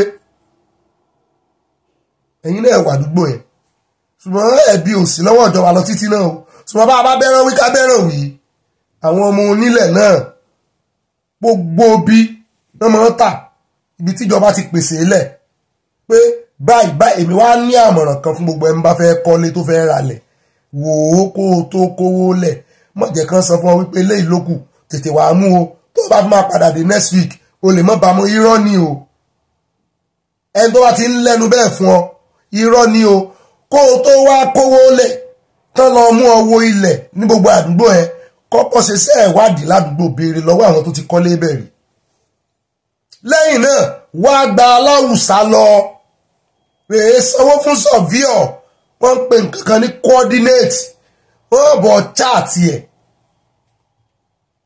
ibi tó bá free ibi ilẹ̀ tó bá free ni okòwò lé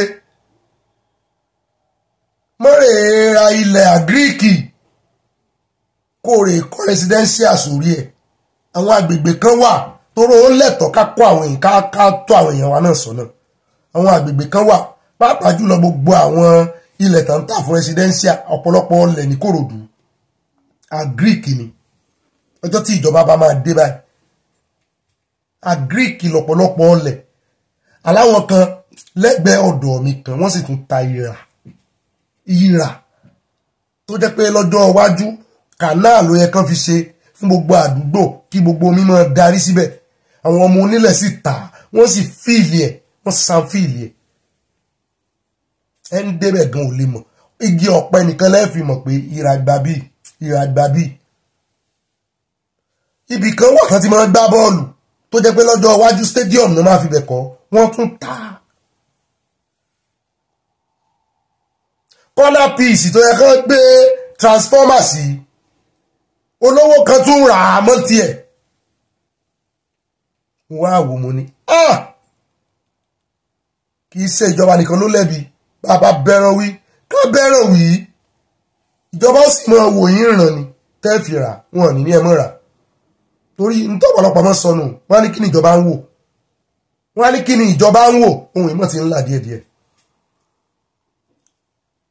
ó ti ń já gèrè díẹ̀díẹ̀ ẹ mọ́ bínú sí mi ẹ mọ́ bínú ṣùgbọ́n a mọ̀ wo ẹ bá wa ràn wọ́n láwọn ò jà wọ́n láwọn ò bá yín sasọ̀ wọ́n láwọn ò bú yín wọ́n ní àwọn ń bẹ̀bẹ̀ ni ní ìjẹ́dòdò wọ́n ní ẹ mọ́ jẹ́dòdò ń bẹ̀ wọ́n ní ẹ mọ́ jẹ́dòdò àwọn tó ń bẹ̀ kẹ́ ẹ tún wá fọwọ́ dòdò rán ọmọ onídòdò ń dòdò níjẹ̀dòdò wọ́n ní ẹ jọ̀ọ́ ẹ mọ́ wàá wọlé àwọn o ẹ ṣàánú ajé ẹ wá ọ̀nà míì náà dandan kó solution kẹ́ ẹ wọlé nìkan kọ́ ni solution àwa náà rawọ́ ẹ̀bẹ̀ ni ẹ jọ̀ọ́ ẹ bá wa ṣàánú ń bò jẹ́ pé 99 years náà ni gbogbo pátápínra rẹ̀ ẹ jẹ́ tí gbogbo ẹni tó bá lólé àtọmọ tó ń fi lélẹ̀ fún tó jogún rẹ̀ ẹ jẹ́ kán lo 99 years wọn kẹ́ ẹ tó gbègbèsẹ̀ tàbí kẹ́ ẹ tiẹ̀ wá ọgbọ́n kẹ́ ẹ manova gbogbo ní tẹ́ ẹ bá fẹ́ ṣe ń bẹ̀ àbí ṣé gbogbo ilé àdúgbò náà ni ó sì jẹ́ gbogbo tẹ́ ẹ bá sì pè ní ilẹ̀ àgíríkì tẹ́ ẹ rí gbogbo èèyàn ti kọ́lé bẹ̀ lọ ẹ kúkú change ẹ lórí pépà ẹ jọ̀ọ́ àbí kílẹ̀ ni mo sọ sí pé wàá wọlé ìlú dáa ó tún pa àwọn èèyàn sínú ìsẹ́ni kò ní jẹ́ kí iṣẹ́ ìjọba gan yọ ìjọba ń gbìyànjú wọ́n ń tàràkà wọ́n ń sa ipá láti jẹ́ kí ayé àwọn èèyàn dá àwọn èèyàn náà wá ń over gbìyànjú fúnra wọn ìjọba kọ́ ló kọ́ àwọn lè fún wọn bẹ́ẹ̀ bá wá ń gbìyànjú tẹ́ fẹ́ kí ayé citizen dá tẹ́ tún wá rè ìwọlé wọn ẹ rí pé gbogbo làálàá yín lórí gbogbo wọn yóò já sí pàbó ni yóò já sí ìyẹn làwa ń wò kí làálàá yín mọ̀ bá já sí pàbó tí ìbá sì ṣe pé bóyá ẹ fẹ́ lọ́wọ́ agbára fún wọn o ẹ jọ̀ọ́ ẹ fàánú ẹ fi wo bẹ̀rù ẹ já wá lọ tààràtàrà sínú ìròyìn tí ó mọ̀ kan o wọ́n ní nínú ìròyìn tá a mú àfúnyín lánàá helicopter àti ọkọ̀ bàálù tán forí sọra wọn wọ́n ní 67 people 67 people gbogbo wọn pátápátá àti tinú helicopter àti tinú bàálù ńlá tán forí sọra wọn gbogbo wọn náà kú wọ́n lé èèyàn kankan òye mú ní wọ́n ti wá ń ránṣẹ́ sí gbogbo àwọn ẹbí wọn wọ́n ti ń wá ID card wọn wọ́n ti ń fi orúkọ tán fílẹ̀ àtàdírẹ́sì wọn ní kálukú wá ń retí ìpè kọ́lọ̀ mọ́ jẹ́ ń gba ìpè burúkú nínú ọdún ìmú òní gbà pé ìbànújẹ́ ẹ sọ síra yín náà mo kọ́kọ́ fẹ́ gbà ládùúrà fún ni ṣùgbọ́n wọ́n ní ẹnu ẹni la fi pe tèmi dire ẹ̀yin náà ẹ sọ síra yín pé nínú ọdún yìí òun ò ní bá wọn gba ìpè ìbànújẹ́ èmi náà wá sọ pé mi ò ní gbà pé ìbànújẹ́ lórí yín ẹ sì ní gbà lórí tèmi náà láti Ọlọ́run Ìdùmarè imagine plane sì rèé èèyàn máa ń nífọ̀kànbalẹ̀ pé kì í sábà já ṣùgbọ́n tẹ́ bá mọ iye plane tó ti já lẹ́nu ọjọ́ mẹ́ta yìí kì í ṣe kékeré kì í ṣe wàsá o kì í ṣe kékeré kì í ṣe wàsá anything can go wrong at any time arábìnrin kan ti ẹ wà ó ní plane yẹn ti wọnú ẹ̀ ó ní nǹkan àti ẹ̀mọ́ tó ṣẹlẹ̀ tó ń fi bọ́ọ̀lẹ̀ ló mọ̀ nǹkan o bóyá delay wà ní o bóyá kò bá plane yẹn ní o ó ló kù díẹ̀ ó lè jẹ́ kó mi àbáwọn kẹ́dùn o kọ́lọ́ ń ṣàánú wa o kọ́ mọ̀ bá kẹ́dùn rú ẹ o àdúrà táwọn ń gbà nínú ọdún yìí o. ó dára gbà láàyè nínú ìròyìn sánáwọlé láti mú ti arákùnrin tó jó Kùránì ní Sweden láti mú wa wọ́n ti yìnbọn pa ọkùnrin kan lórílẹ̀‐èdè Sweden lẹ́yìn tó dáná sun Kùránì ṣáájú ikú ọkùnrin náà ni àwọn èèyàn ti kọ́kọ́ fẹ̀hónú hàn lórí ohun tó ṣe tí ọ̀pọ̀ àwọn mùsùlùmí sì bu ẹnu àtẹ́ lu ìwà tó wù kì í sì ṣe Sweden nìkan náà ti ṣe fẹ̀hónú hàn káàkiri Europe àwọn mùsùlùmí tó wà káàkiri Europe wọ́n fẹ̀hónú hàn wọ́n ní kán mú lé àwọn lọ́wọ́ wọ́n bá ìjọba Sweden jàǹgbà náà in fact wọ́n pè fún ìkànnú àwọn olórí wọn pé kó fi ṣẹlẹ̀ kó resign. ikọ̀ olùwádìí kan sọ fún àwọn oníròyìn pé inú ilé kan lágbègbè Sowore ní Stockholm ni wọ́n ti rí òkú rẹ̀ o wọ́n gbé olóògbé náà tó jẹ́ ọmọ orílẹ̀-èdè Iraq àmọ́ tó ń fi Sweden ṣebùgbé àti ọkùnrin míì lọ ilé ẹjọ́ lórí ẹ̀sùn wípé wọ́n gbógun ti ẹ̀yà kan ọmọ Iraq ni o kì í ṣe ọmọ Sweden o ọdún 2023 ni olóògbé náà dáná sun ìwé mímọ́ àwọn mùsùlùmí níwájú mọ́sálásí ńlá Stockholm Central Mosque ọlọ́pàá Stockholm wọ́n jẹ́ kó di mímọ̀ pé àwọn ti fi sìnkún òfin mú ọkùnrin 5 lórí ẹ̀sùn pé àwọn náà lọ́wọ́ nínú ikú tó pa arákùnrin yìí nǹkan bí aago 10 kọjá ìṣẹ́jú 11 alẹ́ ní aráàlú pé ọlọ́pàá pé àwọn fura pé àwọn kan ti síná bo ilẹ̀ wọ́n sí iná ìbọn fún ẹnìkan lọ́jọ́rú o ọlọ́pàá kò dárúkọ ọkùnrin tí wọ́n yìnbọn pa àmọ́ wọ́n ní ọkùnrin náà dákẹ́ láàárọ̀ ọjọ́bọ̀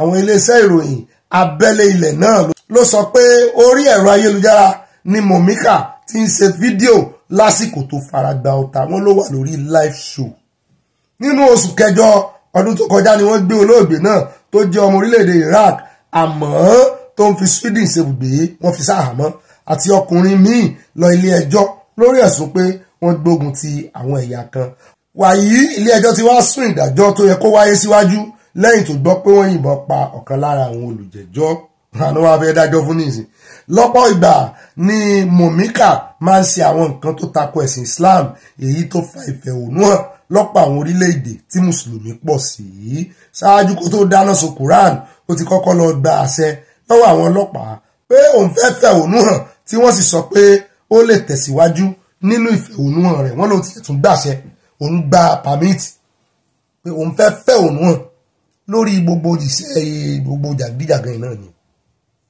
ẹ̀rí arákùnrin kan tán mú láìpẹ́ ìtànlò náà dáná sun Quran ṣé bí n tẹ́ wọn ń tán fi mú kinní nìyẹn ta lọ́lọ́run tó ń sọ fún ta lọ́lọ́run wípé ká ní nọ́ọ̀tì ló ti ṣe pé wọ́n máa pa ẹ̀rí jìnnà láì rábùkẹ́ òkèrè ń ṣẹlẹ̀ Nàìjíríà náà wọ́n sàpàdé bóra ń ṣe jù wá òun ò dáná sun Quran ṣùgbọ́n wọ́n ló sọ̀rọ̀ òdì sí mọ̀ọ́mọ́ wọ́n sì pa Deborah sínú yẹn làwọn ò wá gba sàríà láàyè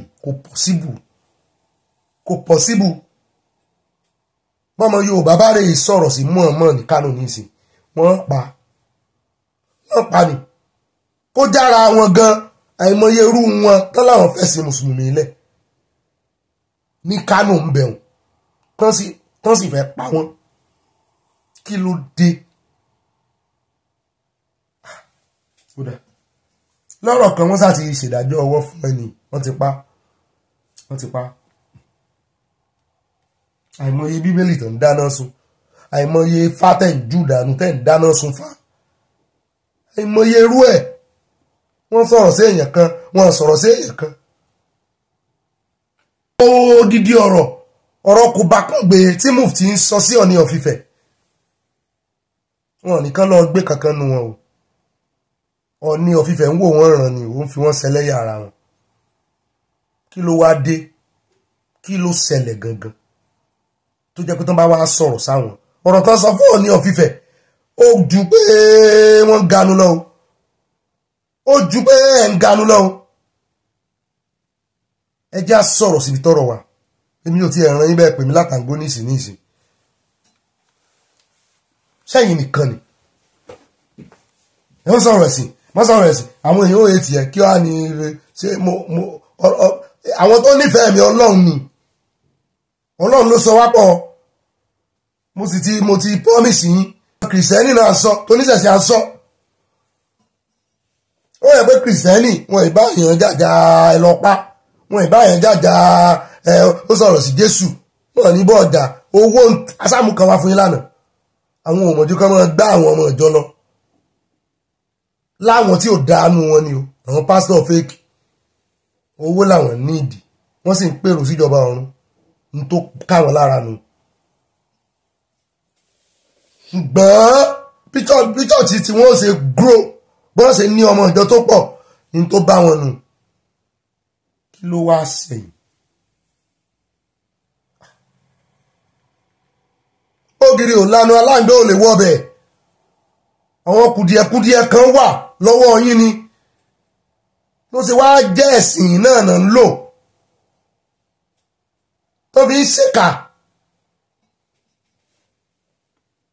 Àwọn alálàáfíà nù mùsùlùmí gan-an yóò mọ kan lára yóò mọ dùn wọ́n kó ṣe wá jẹ́ Boko Haram mùsùlùmí Islam ní lò lákúráwá àwọn Islam ní lò àwọn ọ̀tọ̀ Islam ní lò wọ́n pa Deborah Islam náà fi pa wọ́n ṣe lé ń sọ fún èèyàn kan kìrìsìtẹ́nì náà mọ̀ ń pààyàn mo ní mo gbàgbọ́ oníṣẹ̀ṣe náà ń pààyàn ṣùgbọ́n ẹ mú ibi tí oníṣẹ̀ṣe ti fi tó ti pààyàn torí ẹ̀sìn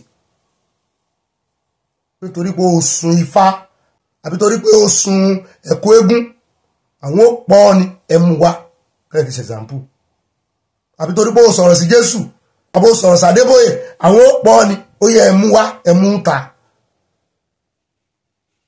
yá sọ̀rọ̀ síbi tọ́rọ̀ wà bógiri ò lanu aláǹgbé ò lè wọ́bẹ̀ ẹ̀sìn tó bá ti fààyè gba wípé ẹ pa ni ẹ̀rẹ̀ pa ni kí wá ní ìtumọ̀ iléyá ṣebí ìtumọ̀ iléyá náà ni pé ẹ mọ́ pààyàn mọ́ ẹ mọ́ pẹran ṣebí ìtumọ̀ ẹnu pé èèyàn ẹ mọ́ fọ̀bẹ́ sí èèyàn lọ́rùn mọ́ ẹran ni ẹ mọ́ pa àbí tí Abraham sọ fún ọmọ rẹ̀ kọ́hùn tó yá iléyá jámọ̀ lọ́lẹ̀ àpọ̀ ọmọ kí ni gbogbo ilé a ní gbà sáré àláyé ilẹ̀ Yorùbá bẹ́ẹ̀ fẹ́ kọ́ bẹ́ẹ̀ kọ́ ẹ pariwo náà ni a ní gbà sáré àláyé o ó rà ní rí jù báyìí lọ nínú abala ti sáré wọlé àti pẹ́jù mẹ́ pápápá ẹ̀jẹ̀ ní transfer ayé sọ́dọ̀ àyá ó yá gbé àwọn èèyàn wa débẹ̀ kémi náà rẹ̀ sì díẹ̀ kí n rèé mu mi gbóná mo fẹ́ sẹ́ omi lọ́wọ́rọ́ mu àgbò tó fẹ̀yìn lọ agbára lórí ìmú wa ẹ mọ́ retí mi. Mo máa tún kéèké káàbọ̀ sínú abala ti comment section lónìí o ẹni tá àkọ́kọ́ mọ́ mú gbọ́ náà ní at all star wọ́n ní ọ̀rẹ́ mi Bobby mo fẹ́ kí ẹ mọ̀ pé mùsùlùmí méjì ló wà nílẹ̀ Yorùbá àkọ́kọ́ ni ẹni tó gba ẹ̀sìn ìkejì ni ẹni tí ẹ̀sìn gbà tó tún gba ẹni tó gba ẹ̀sìn ní ìwọ̀nba àwọn tó ṣe Ìsìláàmù pẹ̀lú àlàáfíà tí wọ́n fi ìran wọn síwájú ohun gbogbo bí bàbá wa mufti gbogbo ilẹ̀ Yorùbá ìmáàmù ilẹ̀ Yorùbá ọjọ́ ti pẹ́ tí bàbá yẹn ti ń jà kí Yorùbá bọ́ lóko ẹrú tí wọ́n bá lọ fún Yorùbá protest wọ́n máa ń gbàdúrà ìparí pẹ̀lú ìṣẹ̀ṣe ìgbàgbọ́ àti mùsùlùmí. ṣùgbọ́n àwọn tí ẹ̀sìn gbà ní àwọn jàgídíjàgan tí wọ́n fi Iraq, Iran, Yemen, Palestine, Afghanistan, Saudi Arabia àti bẹ́ẹ̀ bẹ́ẹ̀ lọ síwájú ìran wọn. Àwọn wọ̀nyí ti gba owó láti kógun ja ìran wọn. Àwọn ló ń pè fún sharia pẹ̀lú ipa tí headquarter wọn wà ní ìlú ọ̀rẹ́ mi irọ́ o ìṣèwò lẹ́kọ̀tà wọn wà o Sókótó ni o ọpẹ́lọpẹ́ bọ̀dá àyá tó ń yára tú àṣírí wọn your best friend from Florida yóò dà fún yín ẹgbẹ́ wa débẹ̀ gan ni àtìyá mi Tina Parker tán fi kọ kọ́mẹ́ǹtì tó pọ̀ báyìí yóò dùn wọ́n ní I'm very proud of the head of the Muslim in Yoruba land Imam Agbanu the way he explained to Yorubas about Sharia law and why we should not tolerate it very intelligent and reasonable thanks a million Bobby wọ́n tẹ love alárabàrà ìyá mi Tina Parker yóò dáa fún yín mo nífẹ̀ẹ́ yín o ọlọ́mọ. Bẹ́ẹ̀ náà ni at Joseph Oyèkánmi wọ́n ní in addition sir baba chief imam tí wọ́n sọ̀rọ̀ lórí sharia ní ilẹ̀ Yorùbá eléyìí ni ẹ ó fi mọ̀ wípé àwọn mùsùlùmí wọ̀nyí lọ́pọlọ ju ara wọn lọ ìfẹ́ ní Yorùbá nation máa dúró lé lórí not in Christian Islamic or ìṣẹ̀ṣe. Adéawo wọ́n ní ibà kéde Yorùbá nation no going back ibà Wike voice abẹ́ẹ̀rí ohun mi ti ń là. At Marian Ojo wọ́n ní ẹ̀ka alẹ́ Ọ̀gbẹ́ni Bobby àti àyá kí ni nǹkan tó ṣe ohun yín hàn bá ṣe rí nu jọ̀wọ́ mu omi gbóná o àti òroǹbó wẹ́wẹ́ kò sí tí mi ò tí ì mu òtútù kò ní mú ẹ ní orúkọ Jésù àmì ìyá mi àdúrà ńlá ni o ẹ kú iṣẹ́ orílẹ̀-èdè ṣùgbọ́n orílẹ̀-èdè Yorùbá ní ìsinyìí wọ́n tẹ lọ́ọ̀fù rẹpẹtẹ èmi náà tẹ lọ́ọ̀fù sí wọn mo fi 100% lé lórí. At Martin Adebowale wọ́n ní what is wrong with these Chinese people must they blueprint copy everything gbogbo nǹkan náà máa ń copy tí wọ́n bá sì máa copy ẹ̀ báyìí àlùpàídà náà máa fi ṣe. At Adenike Adesanya wọ́n ní Ọ̀gbẹ́ni Bobby gbogbo ìròyìn ọlọ́mọlú tó ń gbé wá fún wa tòní kò jọ tàná Olúwa máa bá wa ṣe bàbá ìmáàmù Ìlọrin ọ̀rọ̀ wọn mú yes sọmọ Ìlọrin ni bàbá ni wow Ọ̀gbẹ́ni Bobby wá oògùn lọ sí ohùn rẹ o kí o lè ganu sí máìkì dáadáa fún lọ́la à ń gbádùn ẹ from Rhode Island USA ọlọ́run yọ̀yìn mi ò fẹ́ káròyìn lálẹ́ mo kàdé ìdajì lóhùn sẹ́ẹ̀là ẹ mọ̀ ní ìjẹ́ bẹ́ẹ̀ náà ni. ìyá mi Olúfúnkẹ́ Fájímọ́lú wọn ní Bobby I also saw woman purse inside tube because I am a Nigerian British Telecom didn't give me the woman's HS phone number. I took the purse to my boss and British Telecom gave her the woman number and her daughter came for the purse with a gift for me and the security in her bank asked me am I not a Nigerian? Mo bá wọn jà wípé ṣé gbogbo ọmọ Nàìjíríà ni olè ni. Since then any of my visitors will come in without filling form. Wow. Gbogbo visitor tẹ bá gbà tá àyà bá wá kí ní ìsìn àní fíìlì fọ́ọ̀mù ká tó rí ní báǹkì àyọ̀ọ̀dà fún ń tà ń sọnù ẹ̀rí pò dùn ìyá wa ń sìn pé wọ́n pe gbogbo ọmọ Nàìjíríà wọ́n kó àwọn pọ̀ mọ́ olè pé ṣé gbogbo àwọn lolè ni torí ẹ̀ làwa ìṣe kó èèyàn pọ̀ ń bí ẹjẹ́ ó yé wa kò sí bó lè ṣe lè pọ̀ tó bá bá rí èèyàn kan tí ìsolè ẹjẹ́ á fi torí tiẹ̀ bá bá torí epo jẹ́sú ká torí ìpísù jẹ́po bàbá mi Adébẹ̀rọ̀ Kẹ́hìndé mo rí yín o wọ́n ní ọmọ Yẹlé Sowore àti Délé Fárótìmí lè ṣe ààrẹ o ṣùgbọ́n àìnílàákàyè ebi àìmọ̀kan àti ìjẹkújẹ ti fọ́ àwọn olùdìbò lórí nídìí èyí àwọn olóṣèlú bíi Sowore àti ọ̀pọ̀lọpọ̀ àwọn olóṣèlú míì ò lè rọ̀wọ́ mú níbi ètò ìdìbò bẹ́ẹ̀ ni wọ́n ti fóúnjẹ fọ́ wọn lójú. ìbẹ́yìn náà gbàsírí tí Soludo àti Àtíkù tú pé àwọn fowó ra crowd ni. bẹ́ẹ̀ náà ni Babátúndé Adéyẹmọ wọ́n ní dípọ̀ sódípọ̀ pope mo jáwé gbégbé ayé ẹ máa gbàgbé mi orin ànámọ́ ni mi ò ti rántí dárúkọ rẹ̀ bàbá wa ní dípọ̀ sódípọ̀ ni wọ́n gbà ó torí ẹ̀ńtẹ́mi náà múnu. bẹ́ẹ̀ náà ni bàbá wa Adébẹ̀rọ̀ Kẹ́hìndé náà tún ní o wọ́n ní kí àwọn ẹgbẹ́ òṣìṣẹ́ rántí pé owó iná ti gbówó lérí o kó má ṣe jẹ́ pé owó ìpè nìkan náà máa jà fún owó iná ti ga ju o owó iná fún prepaid meter bẹ̀rẹ̀ pẹ̀lú 5k tí ẹ bá fẹ́ lóòdù 4,500 lórí prepaid kò ní lóòdù ṣé lóòótọ́ àti tó bá pé 5,000 gbogbo nǹkan wọ̀nyí ló yẹ kí wọ́n mójútó Nigeria is a joke. ẹ sì ń rún mọ́ra ìsọnù ẹ̀kú ẹ̀ sì sọ́ọ̀ta NEPA kí ló dé ẹ̀ ń bá fẹ́ recharge 1,000 ó yẹ ó lè recharge abájọ tí ò sí ọmọ lẹ́sẹ̀ pariwo léèyàn lórí. bẹ́ẹ̀ náà ni àti aṣọ ọlọ́dún mọ́sù wọn ni mo gbé gbòsà fún àgbà ìmáàmù yìí o òótọ́ ọ̀rọ̀ ni bàbá o bàbá sọ bàbá alálàáfíà ni bàbá yìí o Olúwa dá wọn sí àmì o Sharia kò lè ṣiṣẹ́ nílẹ̀ Yorùbá o wọ́n tẹ love ẹ jọ gbogbo yín ẹ bá ń fi ọwọ́ àdúrà kan ránṣẹ́ ọ̀rọ̀ kan ṣoṣo ẹ bá ń fi ránṣẹ́ sí bàbá ìmáàmù tó sọ̀rọ̀ lánàá. àtkẹ́hìndé adánrí wọn ní ẹkú ètò ọlọ́run á máa fi yé ọ o àmì o ọlọ́run ní tò. At Francis Abioke, one in now African populated churches recruiting various tribes and nations to improve the business now. Very funny. Abẹ́rẹ́ ọmọ Chinko tó náà wọ native tí ní kọ́ máa dá owó €50. At Stella wọ́n ní ẹ̀yin olóṣèlú ìlú Nàìjíríà ohun tó sọ yín pọ̀ ni yóò tún yín ká àní fúnra yín lẹ́ẹ̀ máa fúnra yín lóògùn jẹ nítorí pé ẹni dá irú lè rú ń tàn o. Àṣẹ́gun at Ọlábọ̀dé Ọlájúwọ̀n wọ́n ní ẹrú kan ní mú ní bú igba ẹrú o lọ́rọ̀ àwọn mùsùlùmí àti àwọn ọlọ́pàá a lè fi ẹrú kan bú igba ẹrú bẹ́ẹ̀ bá débi tán ti ń pe Nàìjíríà lórúkọ tẹ́ wà ní diaspora ẹ jà fitafita pé ẹ̀yin ò sí lára wọn ẹ mọ̀ jẹ́ àkóyàn pọ̀ mọ́ yín mọ́ dùn ẹni tó bá jẹ́ èèyàn gidi ń bẹ̀ ṣerú bàbá tó sọ̀rọ̀ lánàá ìlà kò pọ̀ mọ́ àwọn oníjàgídíjàgan.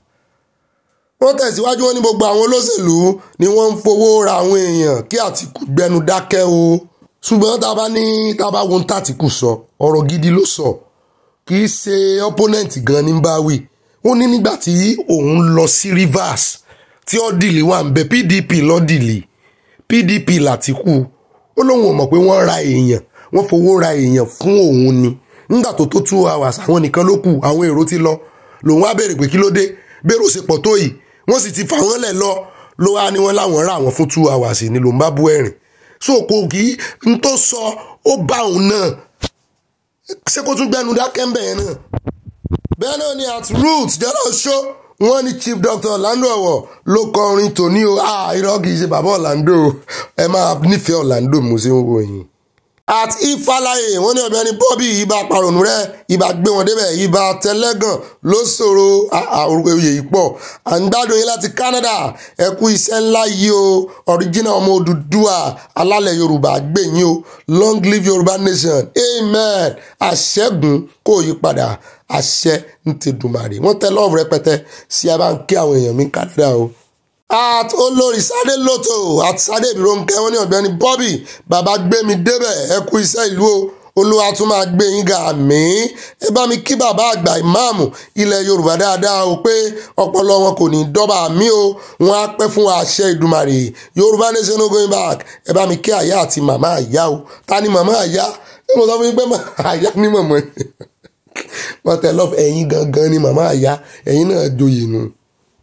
At Abọ́láńlé Ògúndọ́lá wọ́n ní a kú ètò Ọ̀gbẹ́ni Bobby ẹ jọ̀wọ́ ẹ bá mi kìlọ̀ fún àyà kí làyà ṣe o kó yé pè mí ní bàbá tó bá ń ka kọ́mẹ́ǹtì mi ò kí ń ṣe Bobrisky o ọ̀dọ́mọdébìnrin ìyá obìnrin ni mí o tí ó bá kọ̀ láti ṣe àtúnṣe màá gbé lọ kóòtù sàríà o ẹ fẹ́ gbà àyà lọ sàríà court. Please take a rest. God will continue to strengthen you. Amen. Wọ́n tẹ lọ́ọ̀fù sí àrẹpẹtẹ. Ó dáa o, ẹ mọ̀ bínú ìyá wa, ẹ mọ̀ bínú. N ó kìlọ̀ fún àyà sọ̀ ń gbọ́, obìnrin o. Ìyá wa dáadáa sì ní ẹ́, kò sọ́ra rẹ̀ mọ́ pé ẹ̀ lọ́kùnrin mọ́ o. Ó dẹ̀ já kó ń bẹ̀, ẹ já lọ sí ọ̀dọ̀ African Nigeria. Wọ́n ní Ọ̀gbẹ́ni Bobby Jimmy Solanke ní ó kọ orin tí ẹ kọ wọlé yẹn o àyà ń kọ́ sí ó ń bẹ sáré dáadáa ń bẹ sáré àyà bẹ́lẹ̀ ó bẹ ṣeré bẹ́ẹ̀ ni ìkànnù orin méjì ta kọ lánàá bàbá wa Jimmy Solanke ló kọ èyí tí bàbá wa Jimmy Solanke kọ ni mo ti jáwé gbégbé ayé ẹ máa gbàgbé mi mo jáwé òní tẹ̀tẹ̀ mo sì gbọ́ pé èèyàn kan gan bóyá bàbá wa dípọ̀ gan ló lórin yẹn wọ́n mọ̀ kọrin ara wọn bẹ́ẹ̀ náà ni at Niger's Wonderland wọ́n ní Ọ̀gbẹ́ni Bobby Ìbáṣojú Abẹ́ǹkò kì í ṣe ẹjọ́ àwọn ará ìlú tó ń lé àwọn panápaná ìyà tí wọ́n ti fi jẹ àwọn ènìyàn yẹn ti débi wípé bí wọ́n tilẹ̀ rí ikú báyìí wọ́n á tọrùn bọ́ there is no more life in Nigeria people are walking corpse kí Ọlọ́run tètè gba Yorùbá nation fún wa ní ọ̀nà àbáyọ o love òótọ́ ọ̀rọ̀ lẹ́sọ̀ o at Salvation onígbàlájọ salvation ìgbàlájọ bí wọ́n ní Ọ̀gbẹ́ni Bobby tíatíá ilé tí Tinubu àti Arẹ́gbẹ́ṣọlá fi itọ́ ọmọ ìrì ti wo àwọn oníyẹ̀yẹ́ àlè àmùdá ní ẹgbẹ́ APC orin tó ní bàbá wa Albert Ogunde ni ó kọ́ o orí kejì Ọ̀gbẹ́ni Dípọ̀ Sódípọ̀ ló kọ́ o God bless Mr. Sowore Mr. Ganusi himself good night from USA àyà máa Ganusi máa lọ bẹ́ẹ̀ pínpín máa lọ mọ́tò pínpín God got your back wọ́n tẹ lọ́ọ̀fù sí a bẹ́ẹ̀ náà ni at Adémọ́lá Samuel wọ́n ní tí gómìnà bá pàṣẹ ní Ọ̀yọ́ state pé kí wọ́n má wọ aṣọ Yorùbá mọ́ lọ sí ọ́fíìsì ẹ jẹ́ kí wọ́n máa fi èdè Yorùbá sọ̀rọ̀ ní house kí Ọlọ́run bùkún orílẹ̀-èdè mi Yorùbá nation làwọn fẹ́ wọ Ọ̀gbẹ́ni Bobby àti àyà ẹ kú iṣẹ́ o láti Providence Rhode Island USA wọ́n tẹ lọ́ọ̀fù wọn bú sẹ́rìn wọ́n gbé flower lé yóò dáa fún yín. At Esther dada wọ́n ní Ọlọ́run kò ní fojú tì yín fún iṣẹ́ takuntakun àti ọ̀rọ̀ ìṣítí ayọ̀ ní Yorùbá nation máa já sí àmì àṣẹ Èdùmàrè ìyàwó Esther dada ló sọ bẹ́ẹ̀. At Elizabeth oyeniya wọ́n ní Ọ̀gbẹ́ni Bobby ìrìà ẹ kú akitiyan wow your voice is God is your strength ẹ pẹ̀lẹ́ o mo ti bínú pé ẹ dá mi lóhùn ní WhatsApp kò ní bàjẹ́ fún ìmáàmù àgbà ìwò ọ̀rọ̀ ti WhatsApp yẹn ọ̀pọ̀lọpọ̀ àwọn èèyàn ló ti bínú sí mi.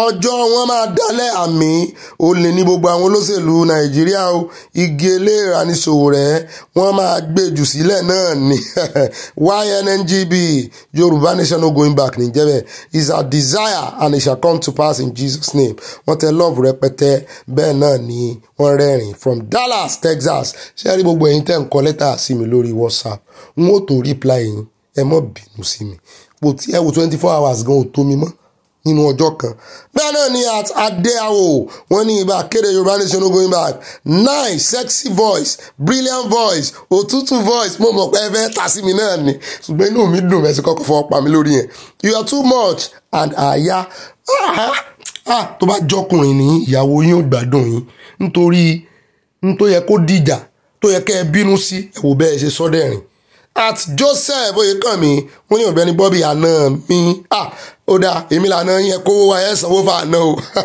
wọ́n ní a ó máa ṣe introduction lọ́jọ́ iwájú ọ̀rọ̀ lórí àwọn tí ó ń gbọ́ epo petrol mo fẹ́ fi dá yín lójú wípé kì í ṣe ẹ̀bi wọn o bàbá wa kan náà sọ bẹ́ẹ̀ bí àwa tí a wà nílùú òkèèrè ti ń ṣe gbádùn ìròyìn Bobby lórí Nàìjíríà mo ń fi dá yín lójú wípé àwọn tí ó wà ní Nàìjíríà wọn ò láǹfààní láti gbọ́ ìròyìn ọ̀hún tí ó ń lọ ní Nàìjíríà bíi tiwa bẹ́ẹ̀ ni ẹgbà yóò dáa fún yín àkórí òkú délé at Debo Ògúngbadé wọ́n ní ọ̀gá Bobby ẹ jẹ́ kí a ní ìrètí pé kí Ọlọ́run ọba jẹ́ kí a dé orílẹ̀-èdè Yorùbá láyọ̀ á débẹ̀ ọ̀nà àbáyọ tó kù fún wa nìyí Yorùbá nation now no going back forward ever backward never.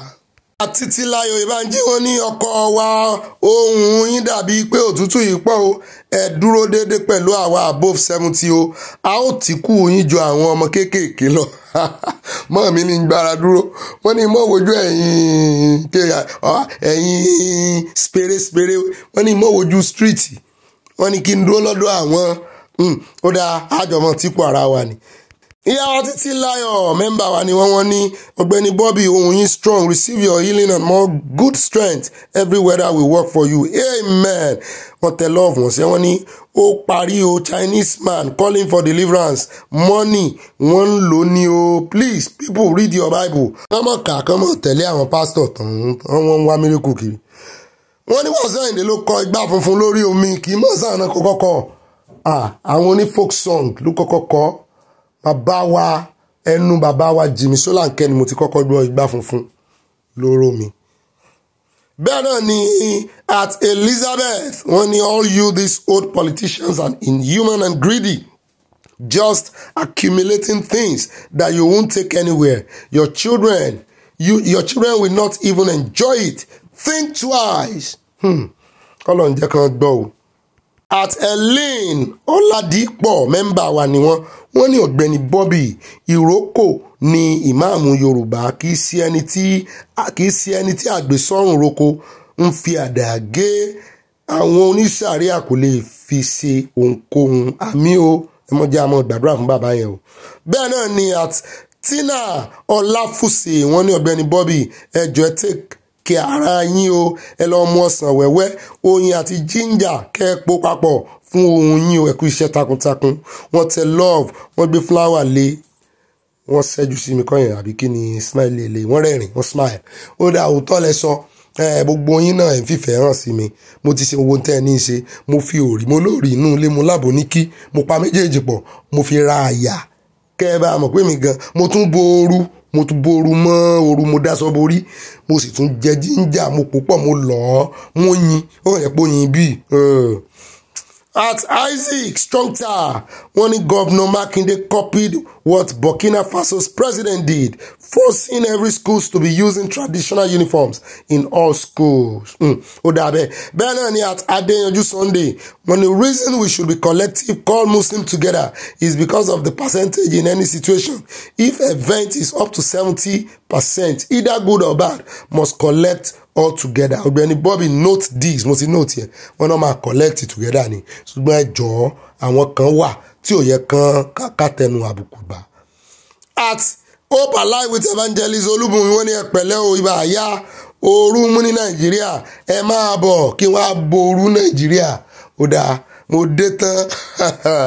Bẹ́ẹ̀ náà ni at Rashidat Abisola Lawal wọ́n ní Gbémi Sódípọ̀ Pope ló kọrin àwọn náà kọrin wọ̀nyẹn o ìbàlẹ̀ jẹ́lì Ọlọ́run á gbà wá lọ́wọ́ ẹ̀sìn tó wọ́n fẹ́ fi bà ilẹ̀ Yorùbá jẹ́ Yorùbá nation á bá wa lálàáfíà wọ́n tẹ love rẹpẹtẹ you and Aya you are strengthened amen.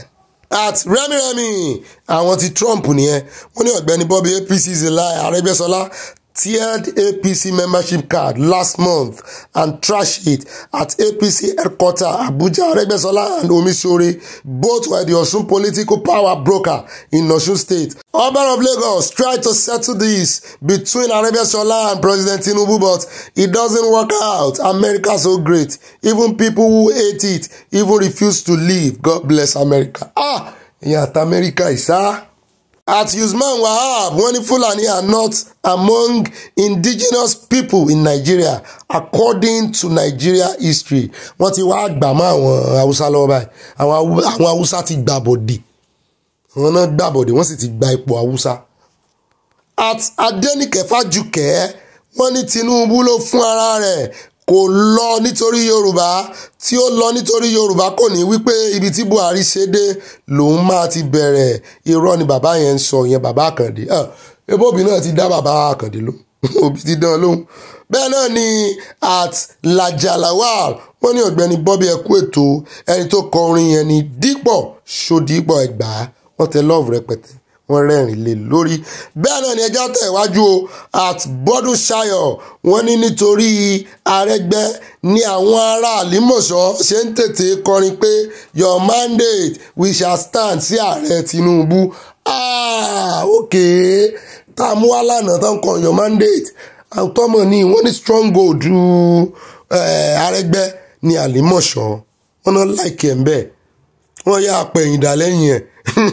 Bẹ́ẹ̀ náà ni àti Tílọ́lá Adéẹ̀kọ́ wọ́n ní Ọ̀gbẹ́ni Bobby ẹkú òtútù yìí o ẹ̀wà omi gbígbóná pẹ̀lú cinnamon ginger lemon àti oyin mu o. Cinnamon yẹn mi ò mọ̀ ń pa ẹ̀ o bóyá máa wá cinnamon yẹn ṣùgbọ́n ó ti ń là díẹ̀díẹ̀ ẹ ṣeun kọ̀rọ̀kọ̀rọ̀ díẹ̀díẹ̀ ló kàn kù ṣùgbọ́n bẹ́tà ju ti Wike lọ.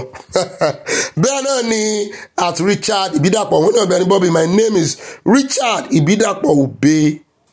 You are valuable to Yoruba nation. Keep it up. Yóò dáa fún bàbá mi. God bless you. Ó dá ẹ káàbọ̀ padà. Sáàyà ṣe yín dáadáa, ó gbé yín débẹ̀. Ó dá ọkọ̀ sùkàn mi báyìí ẹ bá yọ. Ẹ mọ́ bá pé kóká ní kóká pẹ́ mọ́ bá mi tọ̀tọ̀rí àwọn olólùfẹ́ yín. Ká wá mẹ́nu lé ìròyìn. Ibi tá a ti dárúkọ nínú àwọn àkójọpọ̀ ròyìn. Gbogbo àdírẹ́sì tá a ti mẹ́nubà á gbéra wa débẹ̀ lónìí. Alákọ̀ọ́kọ́ ń bẹ̀ jẹ́ adé ọ̀dọ̀ Sultan yìí. Mo pòwe kan lẹ́ẹ̀kan. Mo ní ẹ ń bá fẹ́ fúnni ní aṣọ wọ̀ tí ó bá dáṣọ fúnni tọrùn rẹ̀ láṣẹ kí ni là kọ́kọ́ wò òwe Yorùbá ni ó kàn dàbí kíwèrè ló ń fẹ́ bọ́ aṣọ fún èèyàn gidi ẹgbọ́n só ṣe é ṣe mẹkáníìkì taṣọ wọn jọra wọn gan kò ní í gbaṣọ lọ́rùn wèrè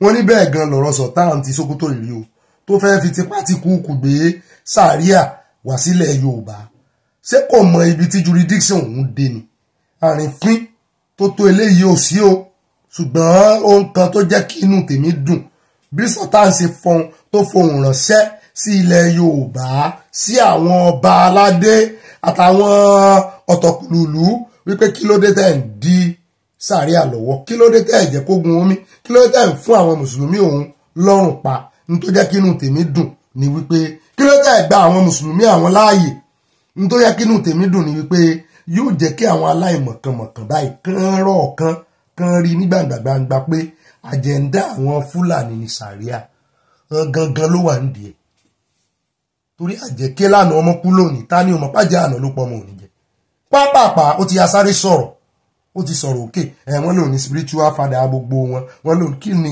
spiritual father lẹ̀ Yorùbá wọ́n fẹ́ wá máa pàṣẹ láti Sokoto wọ́n mọ̀ pé ọba ju ọba lọ ọba lẹ̀ Yorùbá ju ọ lọ wọ́n jókè sọ̀tà níwájú ọba lẹ̀ Yorùbá ṣùgbọ́n wọ́n ní oyè àwòdì tí wọ́n fi jẹ ló sì wá fẹ́ wá gbẹ́dìyẹ nílẹ̀ Yorùbá lórí ọ̀rọ̀ sàríà lẹ́yìn tí àwọn gómìnà ilẹ̀ Yorùbá àtàwọn ọba tẹ́rù ọba tẹnu wọn mú tán ní agbára tó sì sọ rẹ̀ pé àṣẹ wà lẹ́nu àwọn tí wọ́n ti sọ̀rọ̀ sókè lórí ọ̀rọ̀ sàríà nílẹ̀ Yorùbá táwọn ò fẹ́ Ìbà Gani náà fohùn sílẹ̀ báyìí lórí ọ̀rọ̀ sàríà yìí kan náà ni o lẹ́yìn tí Sultan kọjá ààlà rẹ̀ láti bo síbo ṣùgbọ́n ọ̀pọ̀ àwọn ọmọ Yorùbá ló wá ń béèrè lọ́wọ́ ara wọn pé ṣé kò yẹ kí Ọọ̀ni of Ifẹ̀ náà sọ̀rọ̀ sókè ní táìmù yìí ṣé gbogbo ìgbà lèèyàn máa ń lo diplomacy lórí ọ̀rọ̀ ní pàápàá jùlọ ọ̀rọ̀ tó jọmọ́ ẹ̀sìn àti àṣà Yorùbá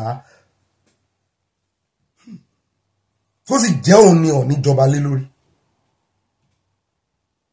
wọ́n ní gbogbo ọmọ Yorùbá ló ń retí kí Ọọ̀ni fọhùn kó sì fi ti àṣẹ tàṣẹ kó fi sọ̀rọ̀ wọ́n lóhun tó mú Sultan jáde síta tó gbèsè yìn sàríà láti ilẹ̀ Haúsá lọ́hùn tó wá ń gbèsè yìn sàríà lẹ̀ Yorùbá wọ́n ló yẹ kí Ọọ̀ni náà jáde síta bí ọba Ìwí ṣe jáde kó má fi dá ọba Ìwí nìkan wọ́n ní ká ṣèkìlọ̀ gidigidi fún Sultan kó fọwọ́ síbi tọ́wọ́ ń gbé wọ́n ní ìtumọ̀ ohun tí Sultan sọ ni pé àwọn ọba Yorùbá ò lè gbẹnu sí bí ìgbà tó ní tí ilẹ̀ Haúsá bá pàṣẹ ní ilẹ̀ Yorùbá ni ẹgbẹ́ sẹ́yìn fọwọ́ sí kí àwọn ọba ńláńlá sọ̀rọ̀ sí ọ̀rọ̀ yìí àbẹ́ ẹ̀ fọwọ́ sí àbí kán máa wòran òun ló tó mú Sultan tí jurisdiction rẹ̀ ò dé ilẹ̀ Yorùbá tó fi sọ̀rọ̀ wọ́n ní kí ló wá dé táwọn ọba ń wòran wọ́n lọ́pẹ́lọpẹ́ ìwé of Adó ẹ jẹ́ ká wá padà sórí òwe tí mo fi wọlé lẹ́ẹ̀kan wọ́n ní ẹnu Sultan ò gbọ̀rọ̀ òwe wípé ẹni tó bá máa dáṣọ fún ni tọrùn ẹ̀ làáwò wọ́n ní aṣọ tó wà lọ́rùn tí aṣọ sàríà tó wọ̀ wọ́n ní kí ni nǹkan re tó bá dé ní ilẹ̀ wọn wọ́n lẹ́nu rẹ̀ ò gbọ̀rọ̀ lórí ọ̀rọ̀ ìyàtí pé wọ́n ní kó tọ́ka sí nǹkan rere àti nǹkan gidi míì tí sàríà ti ṣe ń Sókótó àtàwọn ilẹ̀ Haúsá tí wọ́n ti ń practice ẹ̀ ogun ẹ̀sìn náà ní lójoojúmọ́ àdó olóró ní Borno gbogbo ìgbà ìpànìyàn lọ́la lónìí lọ́tùnla lọ́jọ́ gbogbo ìpànìyàn bí ìgbà téèyàn bá ń dú ẹran sí ni wọ́n á tún ṣe fídíò rẹ̀ túmọ̀ ẹ̀ ní wípé ẹ̀mí èèyàn ò jọ wọ́n lójú béèyàn bá ṣèèṣì pààyàn ṣe bí yóò mọ̀ kéni òun ò mọ òun ṣe kíní kan ṣùgbọ́n ìwo ni kan ọmọ pààyàn kó tún wá pàǹpà àkà tẹ́mi ó fi bọ́ kó sì mọ̀ kó mọ̀ dù wọ́n á tún yí orí ẹlòmíì sórí wọ́n á gé orí ẹlòmíì jà wọ́n á gbé sí ẹ̀yìn ẹ̀ sàríà sì wà ń bẹ kò rí nǹkan kan ṣe fún wọn. ẹni kan kó wá sọ iye Boko Haram tí sàríà ti mú kan wá sọ àbí sàríà ò mú Boko Haram wọ́n ní sọ nídìí èyí wọ́n ní kò lẹ́nu ọ̀rọ̀ ṣejú wa náà ṣe pa Deborah wọ́n rí nǹkan kan ṣe sí kì í sì ṣe Deborah nìkan náà pa àìmọye Kristẹni àwọn àjọ ECWA nílẹ̀ Haúsá àìmọye wọn náà rán lọ́rùn àrèmọ́bọ̀ àìmọye wọ́n gbìyànjú láti lo àwọn Fúlàní herdsmen láti kógun wọ ilẹ̀ Yorùbá lákọ̀ọ́kọ́ wọn ò rí ṣe wọ́n wá fẹ́ lu ẹ̀sìn báyìí o gbogbo Yorùbá ẹ mọ́ wòran ẹ̀sùn àbí ẹ jí lójú oorun gbogbo ọmọ Yorùbá a ti kọ̀jálẹ̀ ṣùgbọ́n a sì ń retí àwọn ọba kan kí wọ́n fẹnu sọ̀rọ̀ yìí ẹni ọba tó bá ń lọ lo diplomacy lórí ọ̀rọ̀ yìí wọ́n ní alálẹ̀ òní dáríjúrú ọba bẹ́ẹ̀ ṣùgbọ́n ìkìlọ̀ pàtàkì wà o wọ́n ní àràbàtúramú odò ń dárèrè o wọn kì í gbọ́ wọn ìgbà o gbogbo ọgbọ́n náà máa wá o wọ́n á tún fẹ́ ta ọgbọ́n míì tàbí kí wọ́n lo politics wọlé politics lójú wọn wà báyìí anybody tó bá ti gba ẹ̀sìn sódì ìṣe kìrìsìtẹ́nì ìṣe mùsùlùmí nínú àwọn ẹ̀sìn àtọ̀rìnwá méjèèjì wọ́n ní ẹja wọn lẹ́gba dámọ́lẹ́kun ẹ má jẹ́ kí wọ́n kan rórí mú wọ́n ní ẹ má jẹ́ ká kú ẹnu lórí ọ̀rọ̀ yìí torí mo gbọ́ tí mufti ń sọ lọ́jọ́ sí àwọn ò sì ní dìbò fún tí ò bá ti gbà tí gómìnà yẹn ò bá ti gbà àwọn ó padà lẹ́yìn rẹ̀ mélòó ni yín gan lẹ̀ Yorùbá ẹgbọ́n tí ìmọ̀ọ́mù àgbà sọ ẹgbọ́ iye kìrìsìtẹ́nì tó wà lẹ̀ Yorùbá estimated ẹgbọ́ iye mùsùlùmí tó wà mẹ́ kìrìsìtẹ́nì borí ní ilẹ̀ Yorùbá òní kìrìsìtẹ́nì ló pọ̀ jù ó kàn ń fọ́nu ní lẹ́yìn náà ló kan mùsùlùmí kó tó kan oníṣẹ̀ṣe agbọ́ lánàá lẹ́nu ìmáàmù àgbà so nídìí èyí ó ti dojú ẹ o tẹ́lẹ̀ ẹ mọ̀jẹ̀ àfẹ́sì ṣe ẹ mọ̀jẹ̀ àfẹ́sì ó ti dán lọ́rọ̀ ẹ̀sìn báyìí o àwọn náà gbé wá àwọn náà sì sọ wájú àlàáfíà jọba lẹ̀ Yorùbá torí ẹ̀ ní gbogbo ẹlẹ́sìn tó ṣe ráàyè lè ṣẹ̀sìn wọn kò jọba nílẹ̀ àwọn Haúsá nítorí ẹ̀ ni wọ́n ṣe ń pa àwọn kìrìsìtẹ́nì bí ìjà bá dé torí ẹ̀ náà ṣe ń pa wọn àwọn Ekwa church tó wà ní Sokoto ọlọ́pàá ló pọ̀ jù ń bẹ́ẹ̀ ọlọ́pàá tó ń sáàbù ń bẹ́ẹ̀ tó jẹ́ kìrìsìtẹ́nì àwọn náà pọ̀ jù ní Ekwa church South Kaduna ló dà pé wọ́n tún pọ̀ sí jù ní church pọ̀ sí jù wọ́n sì ń fojoojúmọ́ pa wọ́n ni wọ́n ń fi ojoojúmọ́ àwọn gan-an pasíkúìtì jù àwọn kìrìsìtẹ́nì ilẹ̀ Yorùbá wọ́n ń ìgbádùn láwa ẹgbẹ́ Yorùbá kan náà tó ń pè ní ẹgbẹ́ Renaissance for Yorùbá culture kìnnìkan náà sọ̀rọ̀ wípé kí Sultan of Sokoto kórè fi ọwọ́ síbi tọ́wọ́ wà ó kọ lẹ́tà gbọ̀nàgbọ̀nà kan báyìí ọ̀pọ̀lọpọ̀ yóò ti rí wọ́n ti pín káàkiri mi ò tún ní tú àtúnwí ìyá wa yèé dára gan ti ẹ̀ ṣàtótónu lórí ẹ̀ gidi ni tó ní kan fa mùsùlùmí ilẹ̀ Yorùbá láàyè ó wà ní constitution wọ́n ń kò tí lọ́ọ̀rọ̀ ẹ tó ń bá wa bá wọn lọ́yọ̀ọ́ tó ń bá wa bá wọn lẹ́kìtì mo ní taari iná ó yẹ ká jẹ́wọ́ ọmọ kan fún Ọ̀gbẹ́ni kó fọwọ́ síbi tọ́wọ́ wà kán júwe àyè rẹ̀ fún gbogbo ohun tó bá ń ṣẹlẹ̀ nílẹ̀ Yorùbá wá tún gbẹnu sí kán sì kìlọ̀ fún ṣé Isaac ní àbí kí ló kọ bàbá yẹn kán kìlọ̀ fún gidigidi ẹgbẹ́ tó ń gbé kiri kó fi mọ́ nílẹ̀ Haúsá o gbogbo Yorùbá láwọn ò fẹ́ ṣé dandan ni ẹ̀sìn àtọ̀rìn wa ni kì í ṣẹ̀sìn Yorùbá òótọ́ ọbẹ̀ nìyẹn kì í ṣe ẹ̀sìn Yorùbá àmọ́ jẹ́ ń tàn mọ́ bọ́rọ̀ bá ṣe ń lọ. n tó wá dùn mọ́ mi jù ní wípé ọ̀pọ̀lọpọ̀ àwọn tó jáde tán láwọn ò fẹ́ mùsùlùmí ni wọ́n torí òdì òfin ni mùsùlùmí ni wọ́n torí ẹ̀bẹ̀ bá ń wá mùsùlùmí alálàáfíà tẹ́ ẹ bá sì ń gbọ́ táwa ò kó wọn pọ̀ máwọn oníjàgídíjàgan ilẹ̀ Yorùbá lẹ́ẹ̀tì rí mùsùlùmí alálàáfíà àwọn ẹrú wọn àwọn náà fẹ́ lò sẹ́rí gbogbo àwọn tó ń pera wọn ní Yorùbá ìtàn láwọn wá sàríà ẹ lọ gbọ́ èdè ẹnu wọn ẹ rí wípé Yorùbá tán sọ kì í ṣe Yorùbá wa kọ́ ó lọ lẹ́nu wọn wọ́n fẹ́ wọ́n ètè wọ́n lẹ̀ mọ́lẹ̀ sọ̀rọ̀ ni ìmí ètè ẹ̀ lẹ̀ mọ́ àjẹ ẹnu tó fi ń sọ̀rọ̀ ni ẹ rí tún gbọ́ lọ́pọ̀lọpọ̀ àwọn àfá oníjàgídíjàgan yìí ẹ̀rì tún ọ̀rọ̀ ẹnu wọn gbọ́ ní Yorùbá wọn tó ń sọ ẹ̀rì tún gbọ́ dáadáa àṣà ń gbọ́ Yorùbá Ọ̀yọ́ à ń gbọ́ Yorùbá Ọ̀ṣun à ń gbọ́ Yorùbá Oǹdó à ń gbọ́ tèkìtì à ń gbọ́ tógùn à ń gbọ́ Àkúrẹ́ irú Yorùbá yẹn Kwara náà pọ̀ sí jù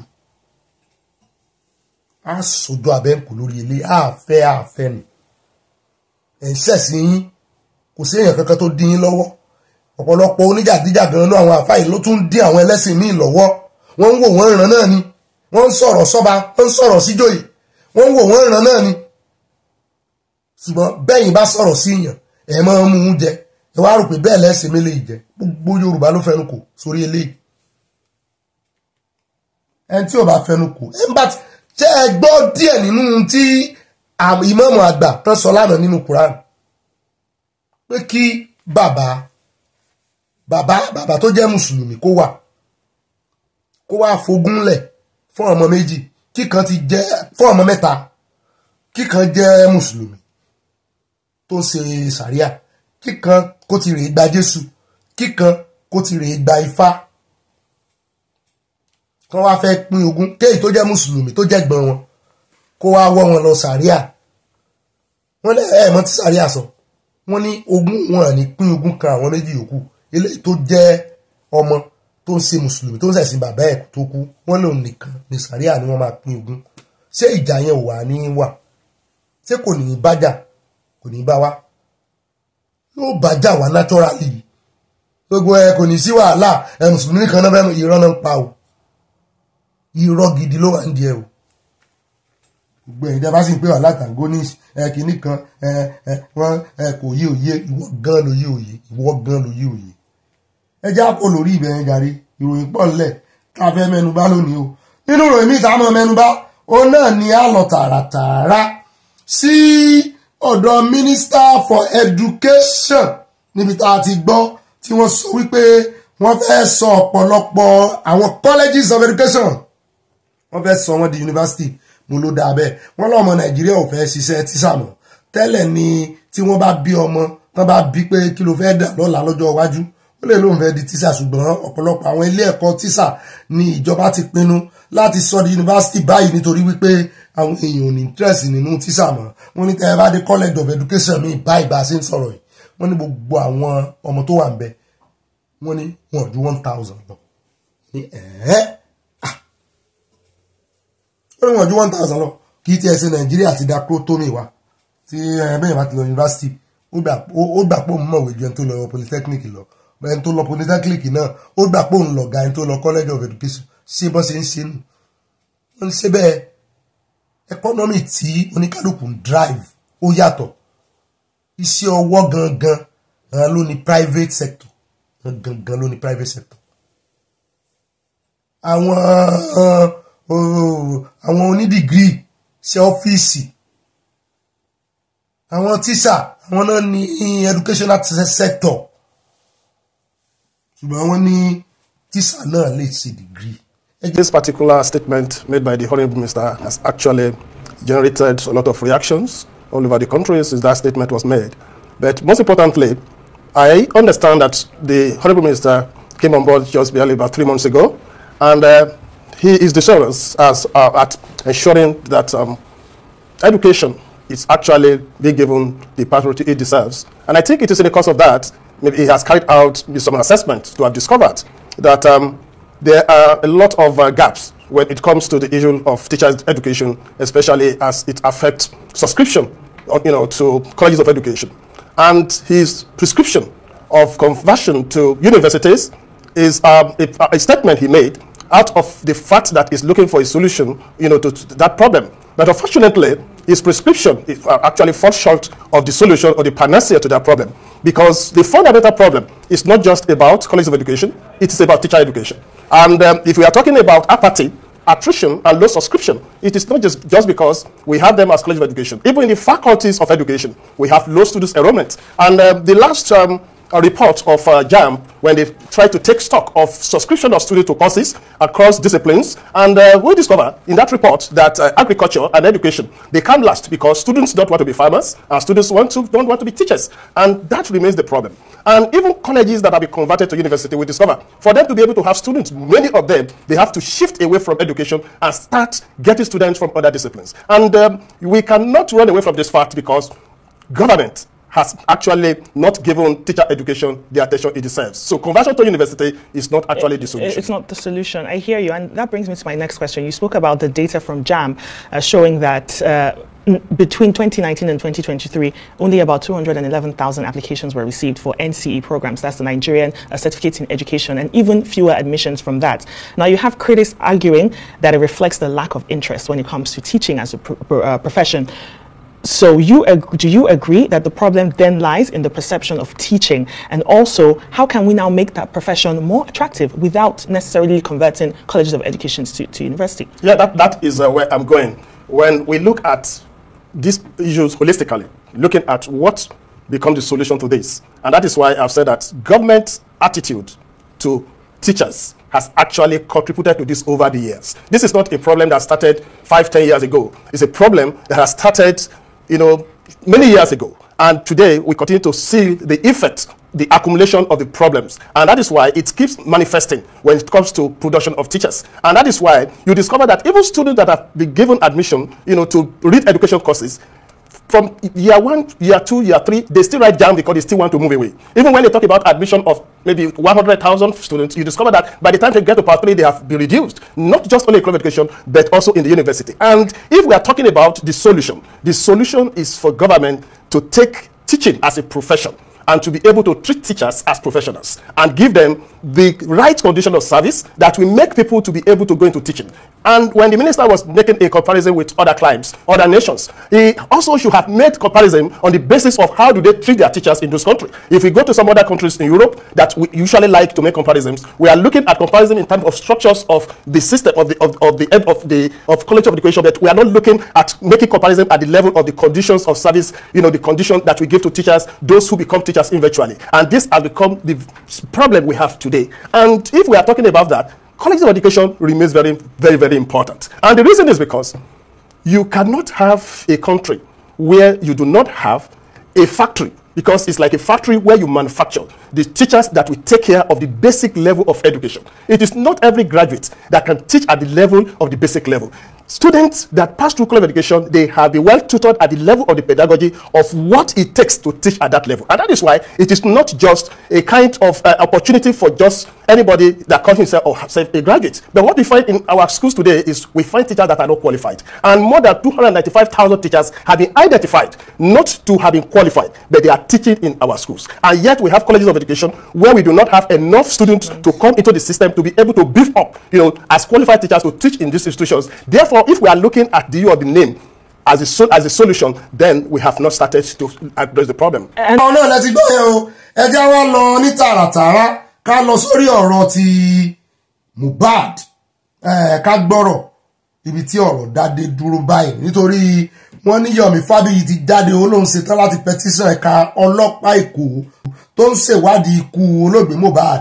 Ó ní àwọn ọmọ Nàìjíríà ò ní gbàgbọ́ nínú wọn mọ́ pé wọ́n kàn fi iṣẹ́ falẹ̀ ni. Pé ó jọba ẹni pé wọ́n mọ̀ ó wá ṣèkìlọ̀ yìí níbi tó ti ń fún àwọn ọlọ́pàá ní ọjọ́ péréte pé tí wọn ò bá tètè gbé ìgbésẹ̀ lórí ọ̀rọ̀ kú Mohbad kàn ṣe ìwádìí tó tọ́ kàn mú àwọn tó yẹ kàn mú.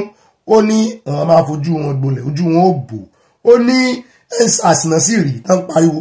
Ó ní eléyìí tán máa rí nísìn yóò ju EndSARS lọ lọ́nà mẹ́ta. Mo ní ọ̀rọ̀ yóò wá tóbi jù lẹ́nu Yomi Fabiyi báyìí. Àwọn nǹkan tó lọ́pàá ìfẹ́ gbọ́ rẹ̀ o ṣùgbọ́n èmi lérò pé n tó sọ náà torí báwọn èèyàn bá bọ́ ta nísìn n tó yí iṣẹ́ tó yẹ kẹ́ ẹ ṣe Sowore lẹ́ lé mú kiri.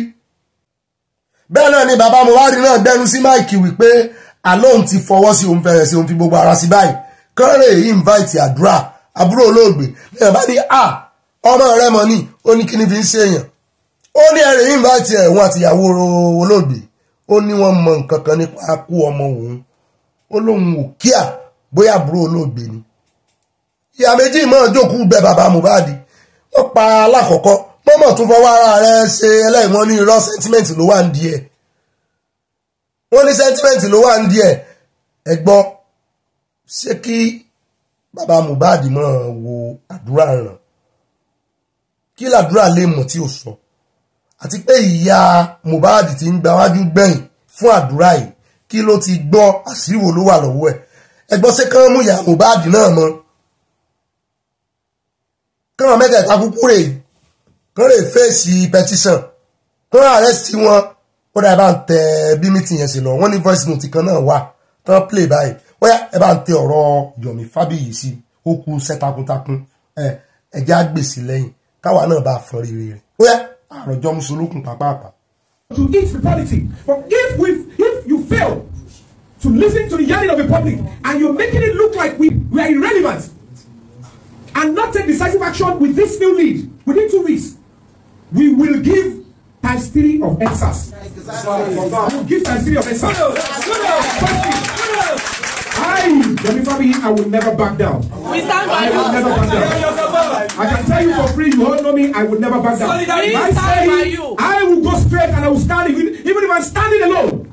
I will ensure I fight for the future of my children and the children of the other friends and the other citizens and the old ones in this society. It is time for you to understand that the public gave you the power you are using. Yes. Without the public, there is no police. Yes. Without the public, there is no soldiers. Yes. Without the public, there is no governor. Yes. Without the public, there is no president. Why will you not listen to us in your worst case? Why will you want to listen to criminals? And this is warning. I don't care your status or who you are. If you are part of a syndicate, aiding and abetting the person that took Mohbad's life, it is not just about taking the life. Yes. It is the images, the scenes, and the activities surrounding it that we don't want in our society. Take your hands off if you care about your hard-earned reputation. Because the moment we get to know you are involved, before you take out your relevance, God will come after you. The way Pharaoh went after the children of Israel. And we wrote petitions since December 12th, 2024. No action, no progress. However, despite repeated demands for action, flowing from the above, it becomes pertinent that the higher command within the Nigerian police force takes over this case and starts the investigation afresh and in the most transparent manner. The public have lost trust and faith in the state criminal investigating department on this Mohbad's case they are handling, and that is the pure and honest truth. The trust is lost with the state CID, Lagos State Police Command. We cannot believe that they will get us the truth and justice in Mohbad's case, and that is why we are asking that the case should be taken away from them. And as a matter of fact, we have applied and we have written a petition towards that effect, that the case should be lifted away from them, and that is what we'll be expecting. Whereas there are conflicting reports, and our foundation, through our private investigation, is edging close to establish the exact date and time Mohbad died, that the police has failed to do.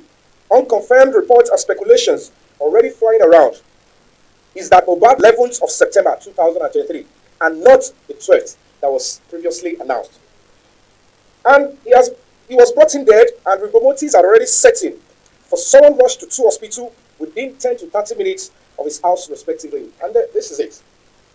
What we are getting as feelers, because we swung into action as a human rights organization, we were able to cooperate and work with the police at some point. We decided to keep it low profile, and we were able to get a series of court injunctions. It wasn't an easy task. We started in December with the help of our solicitors, and we were able to move fast.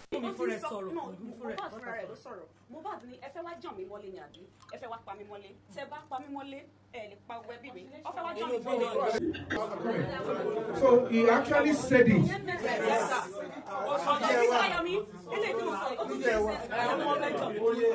Wait, now, it's quite funny. It's quite funny.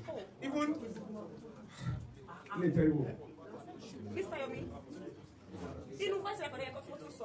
Mohbad mentioned your which is Ayan. Only Iwati Ayan. That was the real Ayan here. We don't back him everywhere. We don't see camera say what they get okay. Only if anything happened to me, only if anything happened to me, all Cynthia responsible, which is for me, Adibanjo. And Ayan, honestly speaking. And in that voice record, Umini, Ejembole, they no motto yen. Ejekimbole. Larin yen, Ari Yakotoba Mohbad, but in a which is all passionate. We call that a commercial video anymore. So who is Ayan? Who is Cynthia? Timoli arresting him. Lati Joy. And no one mentioned them. Maybe you should understand what they're trying to say. At the instance of the case, from this audio, I don't know whether the police have access to this. And secondly, throughout the investigation, I don't think Wunmi was ever made a suspect. No. Adura Loba, not a suspect. No. The Darosha, no, not a suspect. Even I am. Mohbad mentioned his name. The Damala in question now that they are claiming is impersonator, who was there when Mohbad died, was never a suspect. None of them except prime boy. The house. Let me ask my own question.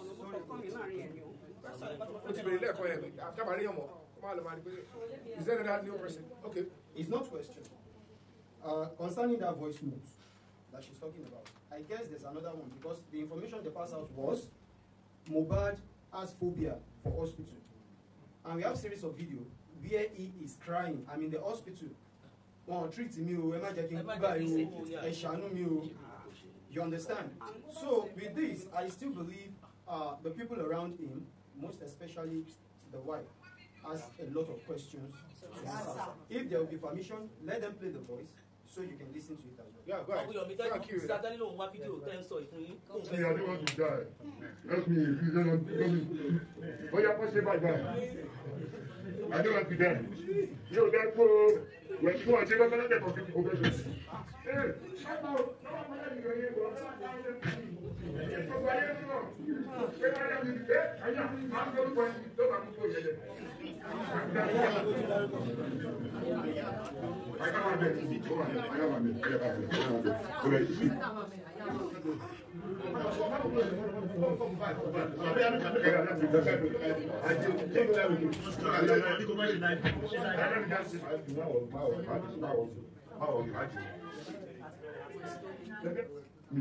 And please don't help me, I don't want to die. Help me, please don't help me. Oh, you're pushing back, man. I don't want to die.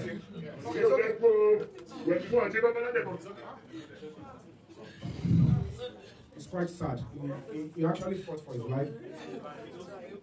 But the only thing is that we, the public, if every other people attached to him failed him, just the way you will not want the public to fail your child, just the way you will not want the public to fail you, if you go on NYC in a strange land, in a community that you're not used to, you have to stand up and let your voice be heard. If we, as a society, collectively keep this as our collective policy and way of life, this country will get better. We won't need to be looking for visas because we want to go and start. We would be so contented with our country. It is one, I don't know who is trying to make this country not workable. We should check our homes. Parents should pay less attention to things that are not relevant. They should pay attention to raising children.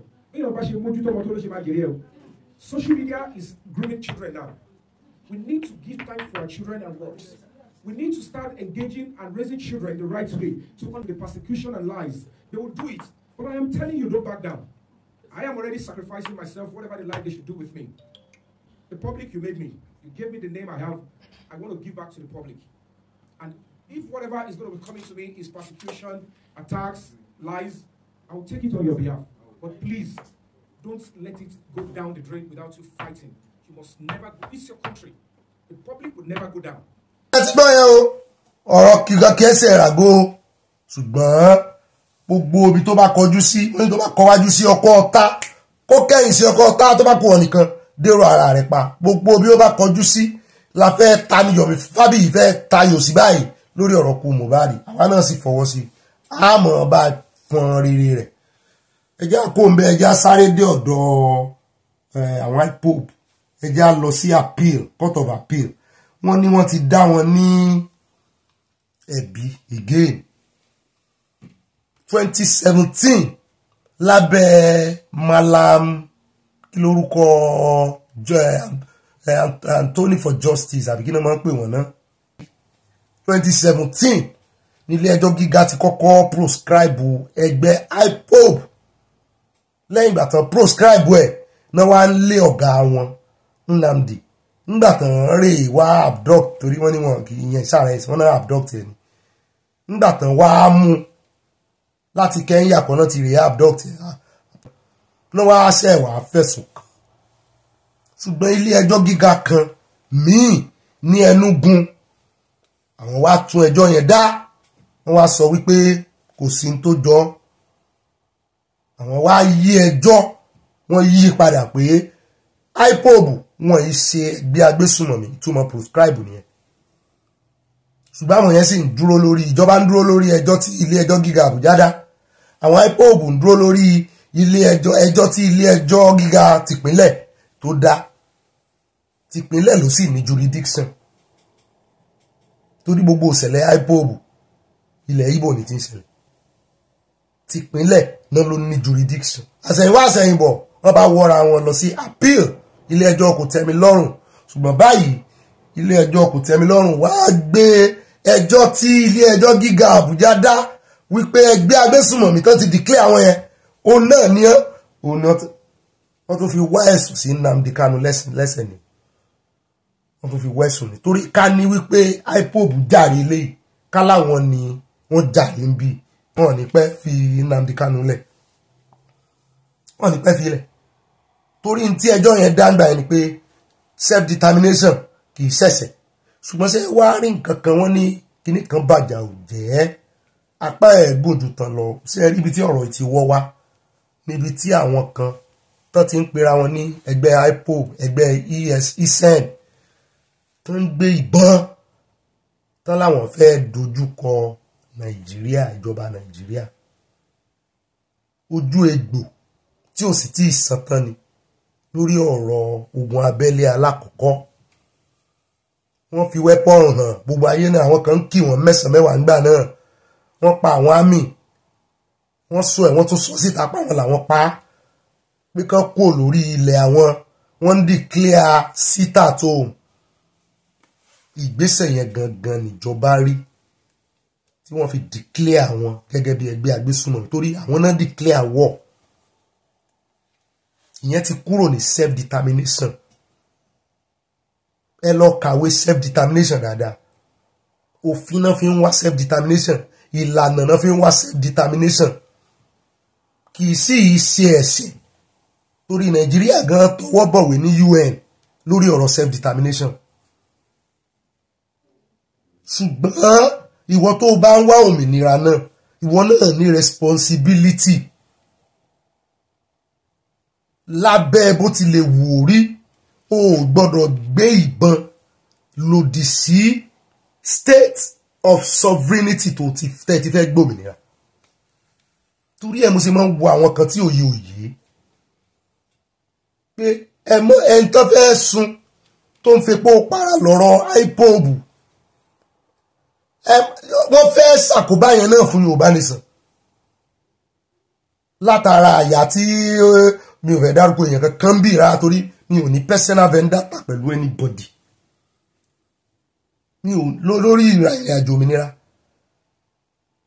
ìkóríta kan náà láti pàdé àwa tọrọ wa jọra wa èmi máa ń sọ pé kì í ṣe Sunday Igboho là ń tẹ̀lé kì í sóun ló fẹ́ fún wa lómìnira kì í ṣe bàbá Bánjí Akíntóyè là ń tẹ̀lé kì í sàn náà fẹ́ fún wa lómìnira Ọlọ́run là ń tẹ̀lé ṣùgbọ́n àwọn tó yàn fún wa gẹ́gẹ́ bí olórí tó ń fi wá mọ̀nà gbogbo wa jọ ń kọ̀wọ́ rìn lọ ní díẹ̀ ó contribute tiẹ̀ èmi náà contribute tèmi tá a wá pàdé níbì kan tá a rí pé ìmọ̀ wa jọra bá a ṣe ń wò jọra ń tá à ń fẹ́ jọra àwa ni ṣé ń tẹ́yìn náà ń wá lọ rè ń lèmi náà ń wá lọ ẹjẹ́ àjọ kọ̀wọ́ rìn bọ́rọ̀ ìrìn àjò òmìnira ṣe rí nù wò àwa gbà fún ẹni tó ní akíkanjú láàrin wa èmi máa tẹnu mọ́ ń bí pé nínú èmi náà ń wá òmìnira fún ìran mi fúnra mi ni kì í ṣe pé bóyá Sunday Igboho ló ẹ̀ fọ́ọ̀sì ẹ̀ lé mi lórí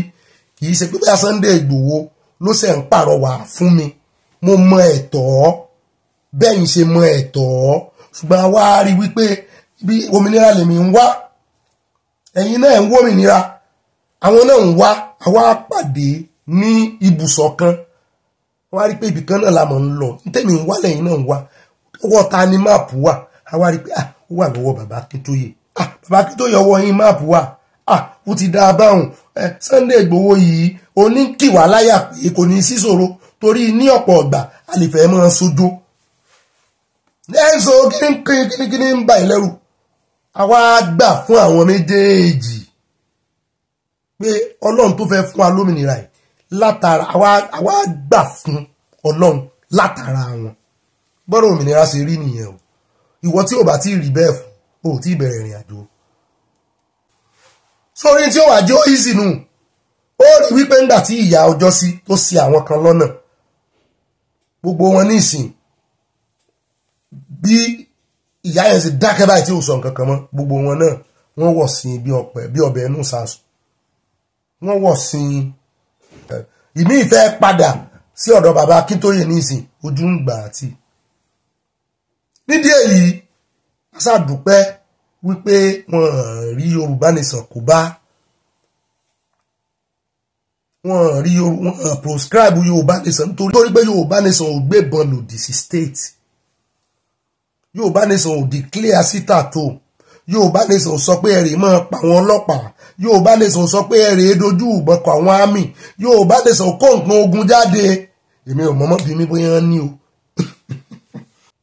nítorí ẹ̀ yóò lè díẹ̀ àfi tọ́lọ́ ń bá wọnú Tinubu àfi tọ́rọ̀ politics bá wọ̀ tán rí wípé kò sí option ju káwọn fi Nnamdi Kanu lẹ̀ ṣùgbọ́n pẹ̀lú bí court of appeal tún ṣe wá tún ẹjọ́ yẹn dá tán tún wá ní àwọn proscribe ẹ̀ gẹ́gẹ́ bí ẹgbẹ́ agbésùnmọ̀mí yẹn IPOB ojú pé òun ọ̀gá IPOB sì ni Nnamdi ojú tán máa fi wò nìyẹn pé ẹgbẹ́ agbésùnmọ̀mí òun lọ̀gá wọn nítorí ẹ̀wọ̀n lè fi ojú ẹgbẹ́ agbésùnmọ̀mí wo Sunday Igboho láyéláyé nítorí ẹ̀ ní self determination tí Yorùbá nation jà fún ló ṣe wà ní ìlànà òfin lèmi ṣe máa pariwo pé ẹ mọ́ ti togun bọ̀ ọ́ ẹ jogun omi ẹ jẹ́ àgbà bẹ́ẹ̀ bá ọ̀pọ̀lọpọ̀ kàwé bàbá Akíntóyè ṣùgbọ́n yóò wà sórí ẹ̀rọ ayélujára yóò wà máa pariwo àwọn ò dàrú kí ló fẹ́ dàrú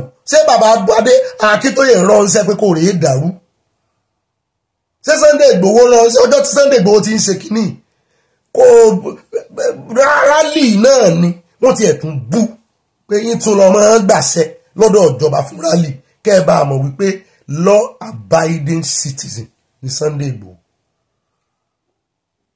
nígbà tí ìyá ìṣìṣẹ̀lẹ̀ ń bàdàn tán kó nǹkan ogun tán lè fẹ́ lọ wọ́n fẹ́ lọ gbàjọba ń bàdàn kí ni Sunday Igboho àti Bánjá bàbá Akíntóyè ṣe kí ló ṣe wọ́n láwọn ò ṣe kí ni àwọn ò lọ́wọ́ sí i ó ń fìdí ẹ̀ múlẹ̀ wípé àwọn ò gbé ìbọn àwọn ò gbógun tìjọba tó ń fìdí ẹ̀ múlẹ̀ nìyẹn ṣùgbọ́n àwọn fẹ́ gba ẹ̀tọ́ àwọn lọ́nà òfin nítorí àwíjàre kí tó tán lẹ́nu kò ní yé àwọn kan kò ní yé wọn ó dalẹ̀ ó ti dalẹ̀ ó ti dalẹ̀ ó ti dalẹ̀ ó ti dalẹ̀ ṣé ẹ wá sọ ẹgbẹ́ Yorùbá di ẹgbẹ́ ìmùlẹ̀ ni ìjìjà òmìnira mọ́ ni ìwọ kọjú mọ́bi tó ń lọ fẹ́ni tí ò ní débẹ̀ lẹ́ kémi náà kọjú mọ́bi tí mò ń lọ kí ká lè jọ débẹ̀ àwa tọrọ wa bá yéra wa tí mò ń wá ṣọ̀kan èmi ò ṣe personal vendetta pẹ̀lú anybody mi ò léèyàn kankan sínú Ọlọ́run ọba mọ̀ nítorí ẹ̀bẹ̀ bá rí mi ẹ́ rí pé lẹ́nu ọjọ́ mẹ́ta yìí èmi ò ní bá yàn bú yàn kankan mọ́ kò yé ẹni yẹn ni yóò sì yé bá a bá fi yé nígbà tí Díọlá sọ̀rọ̀ lẹ́nu ọjọ́ mẹ́ta yìí kí lẹ rí tí mo pàkíyèsí ẹ̀ padà sí báwa náà sì ṣe ń sọ ìkò yé àwọn kan wọ́n mọ̀ wà á ẹ̀gbẹ́ ojú náà mọ̀ fi wà á pé Ọ̀gbẹ́ni kò yé yín ni yóò yé yín lọ́la kó mọ̀ pẹ́jù ìjà òmìnira wá ní wọ́n ń dájọ́ sí ìjà òmìnira bá bá ṣe gbé wá ní kò ní stereotype approach láti pẹ́jù lórí ibi bá a sọ náà dọ̀la kò ní yí àwọn kan torí wọ́n ti pinnu pé àwọn ò ní yóò yí àwọn ṣùgbọ́n Ọlọ́run ó ṣàgbà kìíní fún wa ní tó sì máa ń mú ọkàn tèmi balẹ̀ ní wípé Ọlọ́run lèmi ń wò wájú kí n tó rí èèyàn Ọlọ́run ni mo kọ́kọ́ rí pàṣọ ẹ jẹ́ wá lọ́dọ̀ fẹ́ẹ́ dapò ká gbọ́rọ̀ lẹ́nu ọ̀gá ọlọ́pàá tó ń lálàsé yìí tí ń làágùn tí ń pariwo wọ́n fi ìyàjò ń ní o wọ́n yàn ń jẹ ní o kí ni ìwọ náà ṣe ṣé ìwọ náà yàn jẹ rí nígbà tágbára wà lọ́wọ́ rẹ̀ àwọn ọmọ tí ń ṣe protest tí ń ṣe wọ́de sóò nìkan rè mọ́ dojú ìbọn kó wọ́n rí ṣé èyí ṣe àtúbọ̀tán ní dọ̀láàmù ẹ̀já gbọ́rọ̀ lẹ́nu rẹ̀ bá a bá padà dé á dé ọ̀dọ̀ aṣòfin tí ó lòún mọ̀rọ̀ sọ tó fẹ́ mọ́ tàbùkù Sowore ẹ kọ́kọ́ tẹ ilé ìṣìná. Alright, so yesterday I posted a video about this policeman that claimed that he was illegally dismissed, and I promised to give him 1 million naira every year from the beginning of every year for 5 years so that I can try to use it to do business. But this guy has told me some stories that I want you people to hear so that you see that there is a problem, right? Now, Oga, you have to give them a summary, right? Because not too much, no long talk, very precise. Now, why were you dismissed? I was dismissed out of the police for no just cause. I was started and dismissed on essential, without trial, without no document, without default or anything. And yet, I thought it was just a joke. The painful part of it that I came to tell him as the DC of Ogbeni, which is not even the DPS of them. I told him that as a friend, you are dismissing me that I have 5 children. How do you want me to cope? He said, I'm stubborn, they should detain me. I said, but you know that I'm sick now, you know, I'll be hospitalized, and it's government hospital. He said they should detain me. I said, why you detain me? He called some officers. They handcuffed me and took me to my own house in presence of my 4 daughters and my wife. With handcuffs, all the neighbors were looking at me like somebody who robbed. And they got to my house, lose the handcuff, and collect all the police kits, including the trouser and the shirt that I use my own money to buy and sew, so that I look good and I look clean as a clean policeman. They collected all those ones. That was my own money also. Sorry, so where is this man that dismissed you? Is he still around? No, the man that dismissed me, after the dismissal, he also went and dismissed other people, and he fell sick and died. I know it was because of the way he was destroying life. Because most of the people he dismissed are the best in the police. Like me, as you can see, all these certificates, they are not just an ordinary certificate. They are not owned by every police officer. I'm one of the best in Mokotati. And I work with different personalities, even in Bayelsa State. Late Chief Justice Ogonwari, I was his orderly. The first military administrator of Bayelsa State, Alamesia, I was his personal bodyguard. And I also work with the Commissioner of Land and Housing, Francis Ayabo Igodo. And I also work with Commissioner of Transport, Fred Yanayo. They can call all these people and find out my character, if I'm a bad man. And all the places I work in the Nigerian police, even with United Geophysical under Mokoteti, I've traveled in Warri and different places. I even went for Boko Haram. I'm also a specialist in handling weapons and maintenance of weapons. Inside the Nigerian police, I've repaired so many of their damaged weapons. And I went as far as study bipod and tripod and general purpose machine gun, of which I can handle any of them and work on it. But I was just thrown out of the job like that for no reason. And my salary was stopped. I don't know how to cope. I have to go and beg. Okay, wait. Did you write an appeal? Did you even write an appeal to the higher police offices to say, okay, this is why you dismissing me? This is an appeal so that you can review and look at my case. I wrote an appeal, and when I wrote an appeal and brought the appeal to them, they told me that you don't just write an appeal and bring it like that. You have to bring something. So I say like, what will I do? The kind of money they were asking was not that I was not having that kind of money. So I ended up start selling my property one after the other.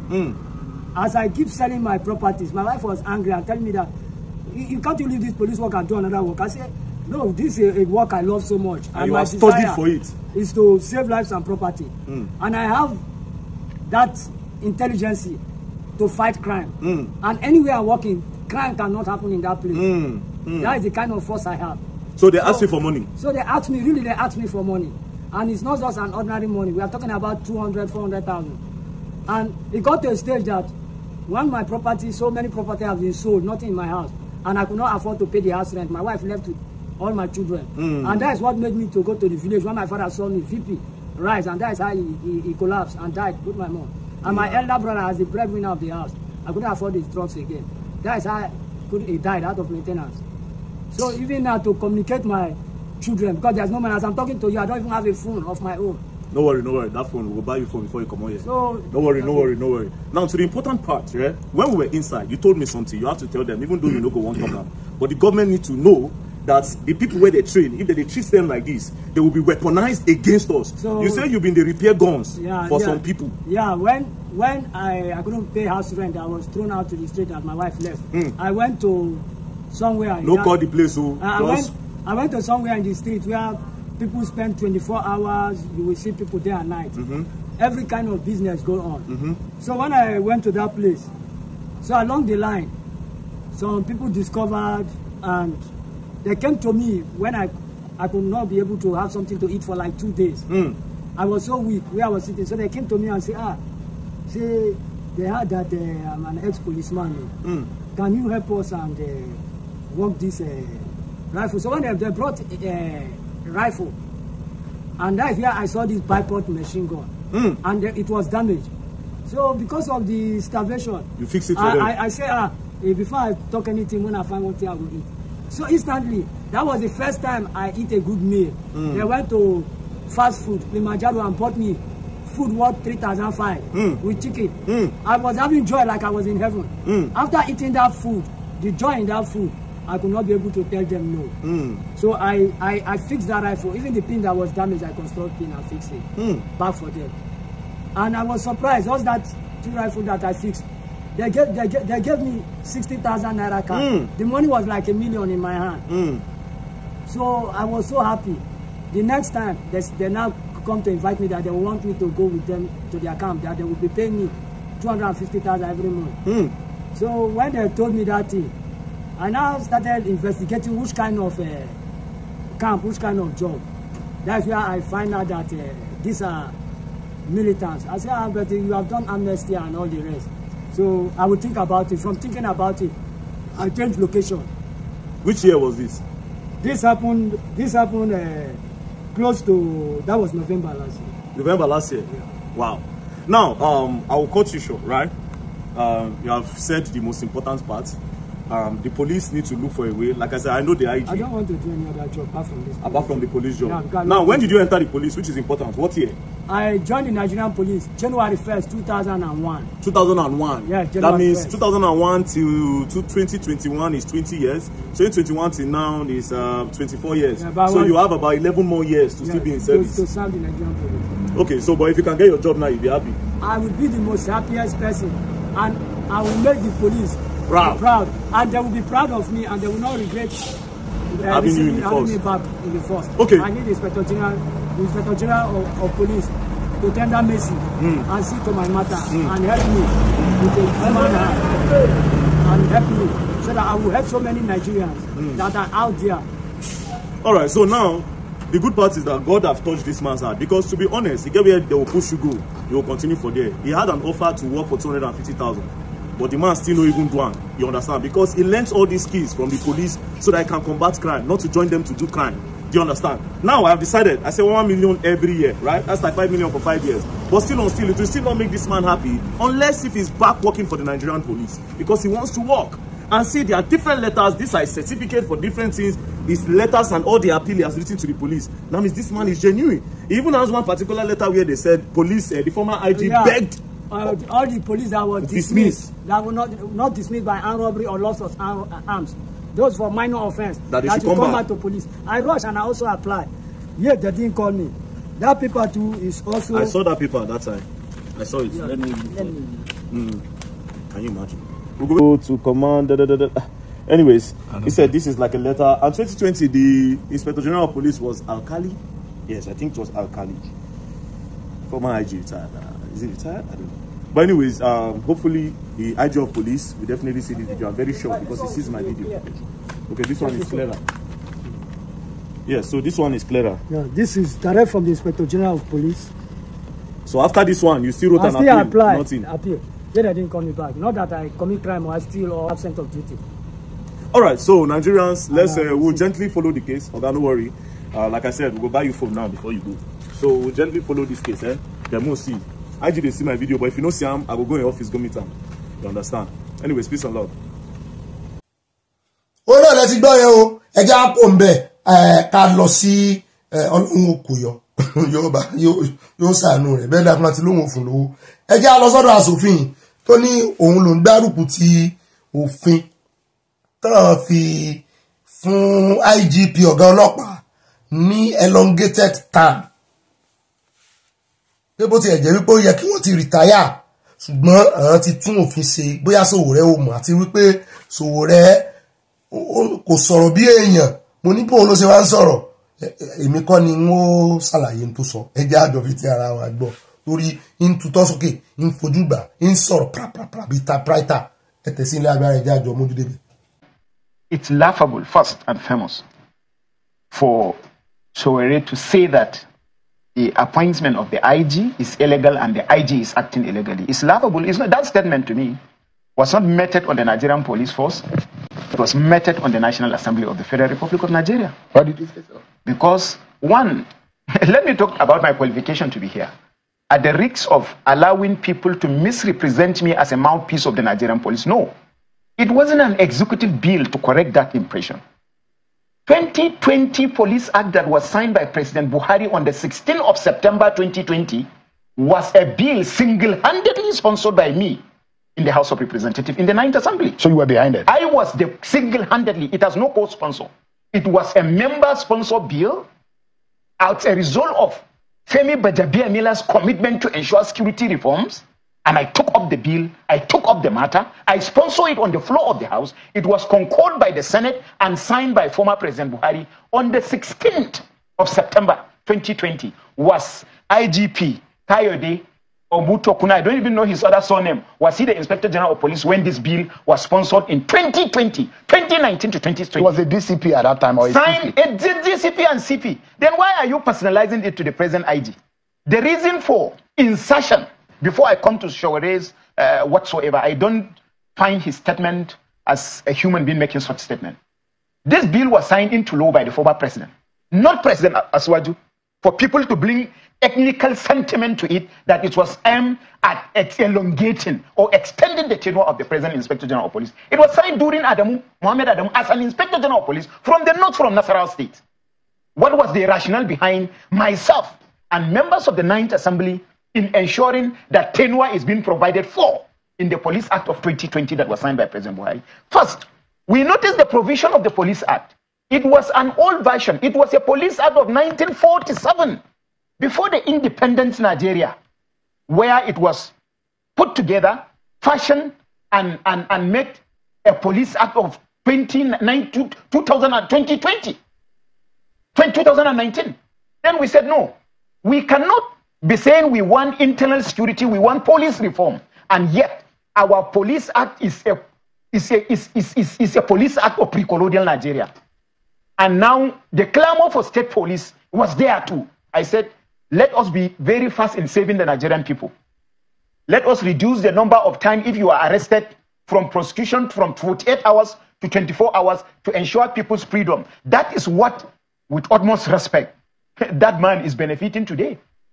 He's been granted bail because the provision of the Police Act is adjusted. 1. 2, let us remove a bottleneck for women police not to attend to the position of becoming Inspector General of Police. We amended, I totally moved for a complete repeal and reenactment of the former Police Act prior to 2020 that was signed by President Buhari to remove bottlenecks for women not to become Commissioner of Police, not to becoming Assistant Inspector General of Police, not to becoming Deputy Inspector General of Police, not to becoming Inspector General of Police. So before now, a woman cannot based on the provision of the former Police Act. And a woman cannot be IG? Of course. Or DIG or AIG? The thing is that I blame the police. Because if we have achieved that far, and I was single-handedly the sponsor of that bill that was signed into law, the education about the present Police Act of September 2020 should have been escalated by the Nigerian police to know that a lot of clauses have already been completely repealed and reenacted. I think Sowore is ignorant of the adjustment in the Police Act. It was in 2020, September 16, that it was signed by President Buhari. How come that between 2020, just remember, yes, between 2020 and 2023, yes, there were 2 IGPs. There were who were beneficiaries of the adjustment in the But they didn't benefit from it. They didn't, they benefited. You are talking about one section. You are talking about one section. If you are an IGP from 2020 till this time, let me tell you why it was adjusted. It is because of the frequent changes in the appointment of the Inspector General of Police. That is why the National Assembly find wisdom in making sure that it is tenured. From 1999 till then, we have over 22 indigenous Inspector General of Police. It means that they are changed almost every year. Then we said, no, if you want police reform, you cannot be a president for 8 years, be a governor for 4 or 8 years, subject to your re-election by your own people, and now you have an Inspector General of Police that you have 22 from 1999 till then. Therefore, let us make a provision that it may please the president to consider appointing Inspector General for the period of 4 years to ensure stability, one. Two, to equally ensure that if you want police reform, you cannot appoint someone. Within 12 months, you remove him. Another person come with his vision. Within 12 months, you remove him. Another one come. Within 6 months, he is retired. You cannot do police reform in that circumstance. And as a result of that, we said, no, let's provide a tenure for. It is within the wisdom of the former president, perhaps.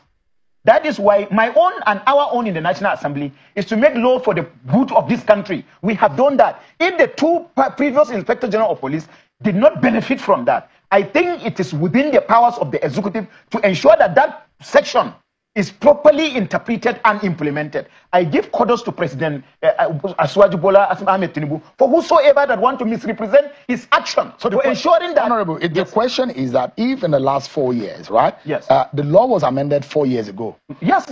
5 years ago, actually, 2020. Yes. And within that period, there have been more than two Inspector General of Police. Yeah. Yes. But after that law was amended, yes, those Inspector General of Police were not beneficial. I have an institution that was signed in 2020.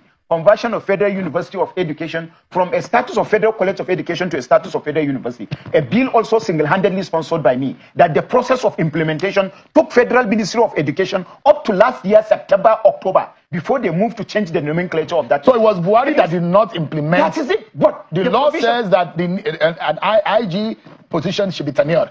Part 3, Section 7, subsection 6 of 2020 Police Act empowered the president to appoint Inspector General of Police for the period of 4 years.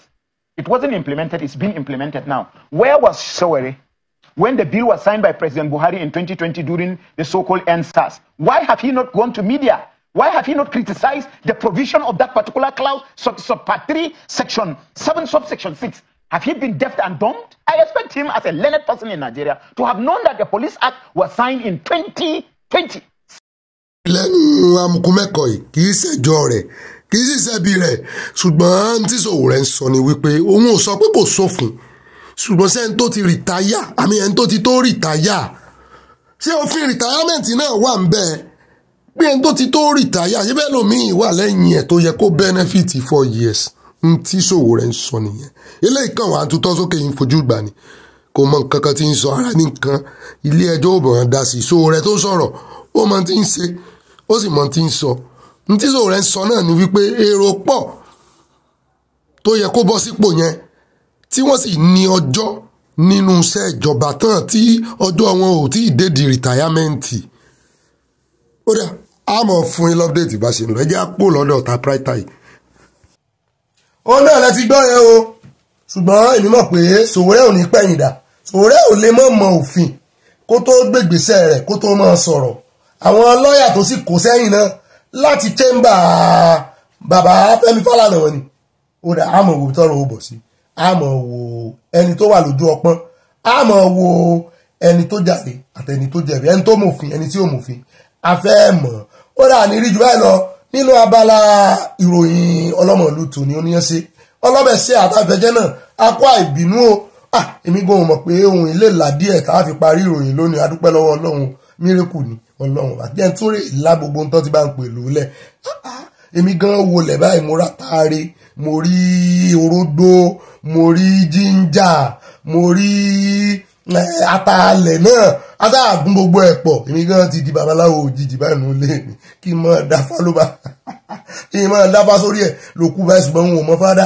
mo sáà ń pe orúkọ Jésù sí náà ni mo fi ń là mo fi gbé mi yóò dáa fún gbogbo wa o gbogbo ẹ̀yin mùsùlùmí alálàáfíà yóò dáa fún àwọn oníjàgídíjàgan àárín yín àwọn oníjàgídíjàgan àárín yín ẹ jẹ́ àjọ pariwo lé wọn lórí ẹ mọ̀ rí wa gẹ́gẹ́ bí antagolisi àbí ragolisi sí ni ibà Wike yín náà ní ohun tóun ẹ̀kẹ́ ó ti là díẹ̀ èmi náà ní ibà gbé wọn débẹ̀ ibà yànnànà ibà sáná wọlé tún lè pè mí ní ibà rìn gínigíní tí kú bí wọn ti kú ibà pàpà parada èmi náà tún ní ibà ọ̀pá kan kò péke o tún lè pè mí ní ibà kéde fún Yorùbá nation káàbàtà ibà pín kó kálukú kakó o bẹ́ẹ̀ náà ní kẹ́ bá kọ ìmọ̀ràn yín sábẹ́ comment section yóò dá fún gbogbo wa o á bẹ̀rẹ̀ pàdé lọ́la láṣẹ Èdùmàrè I love you and I miss you.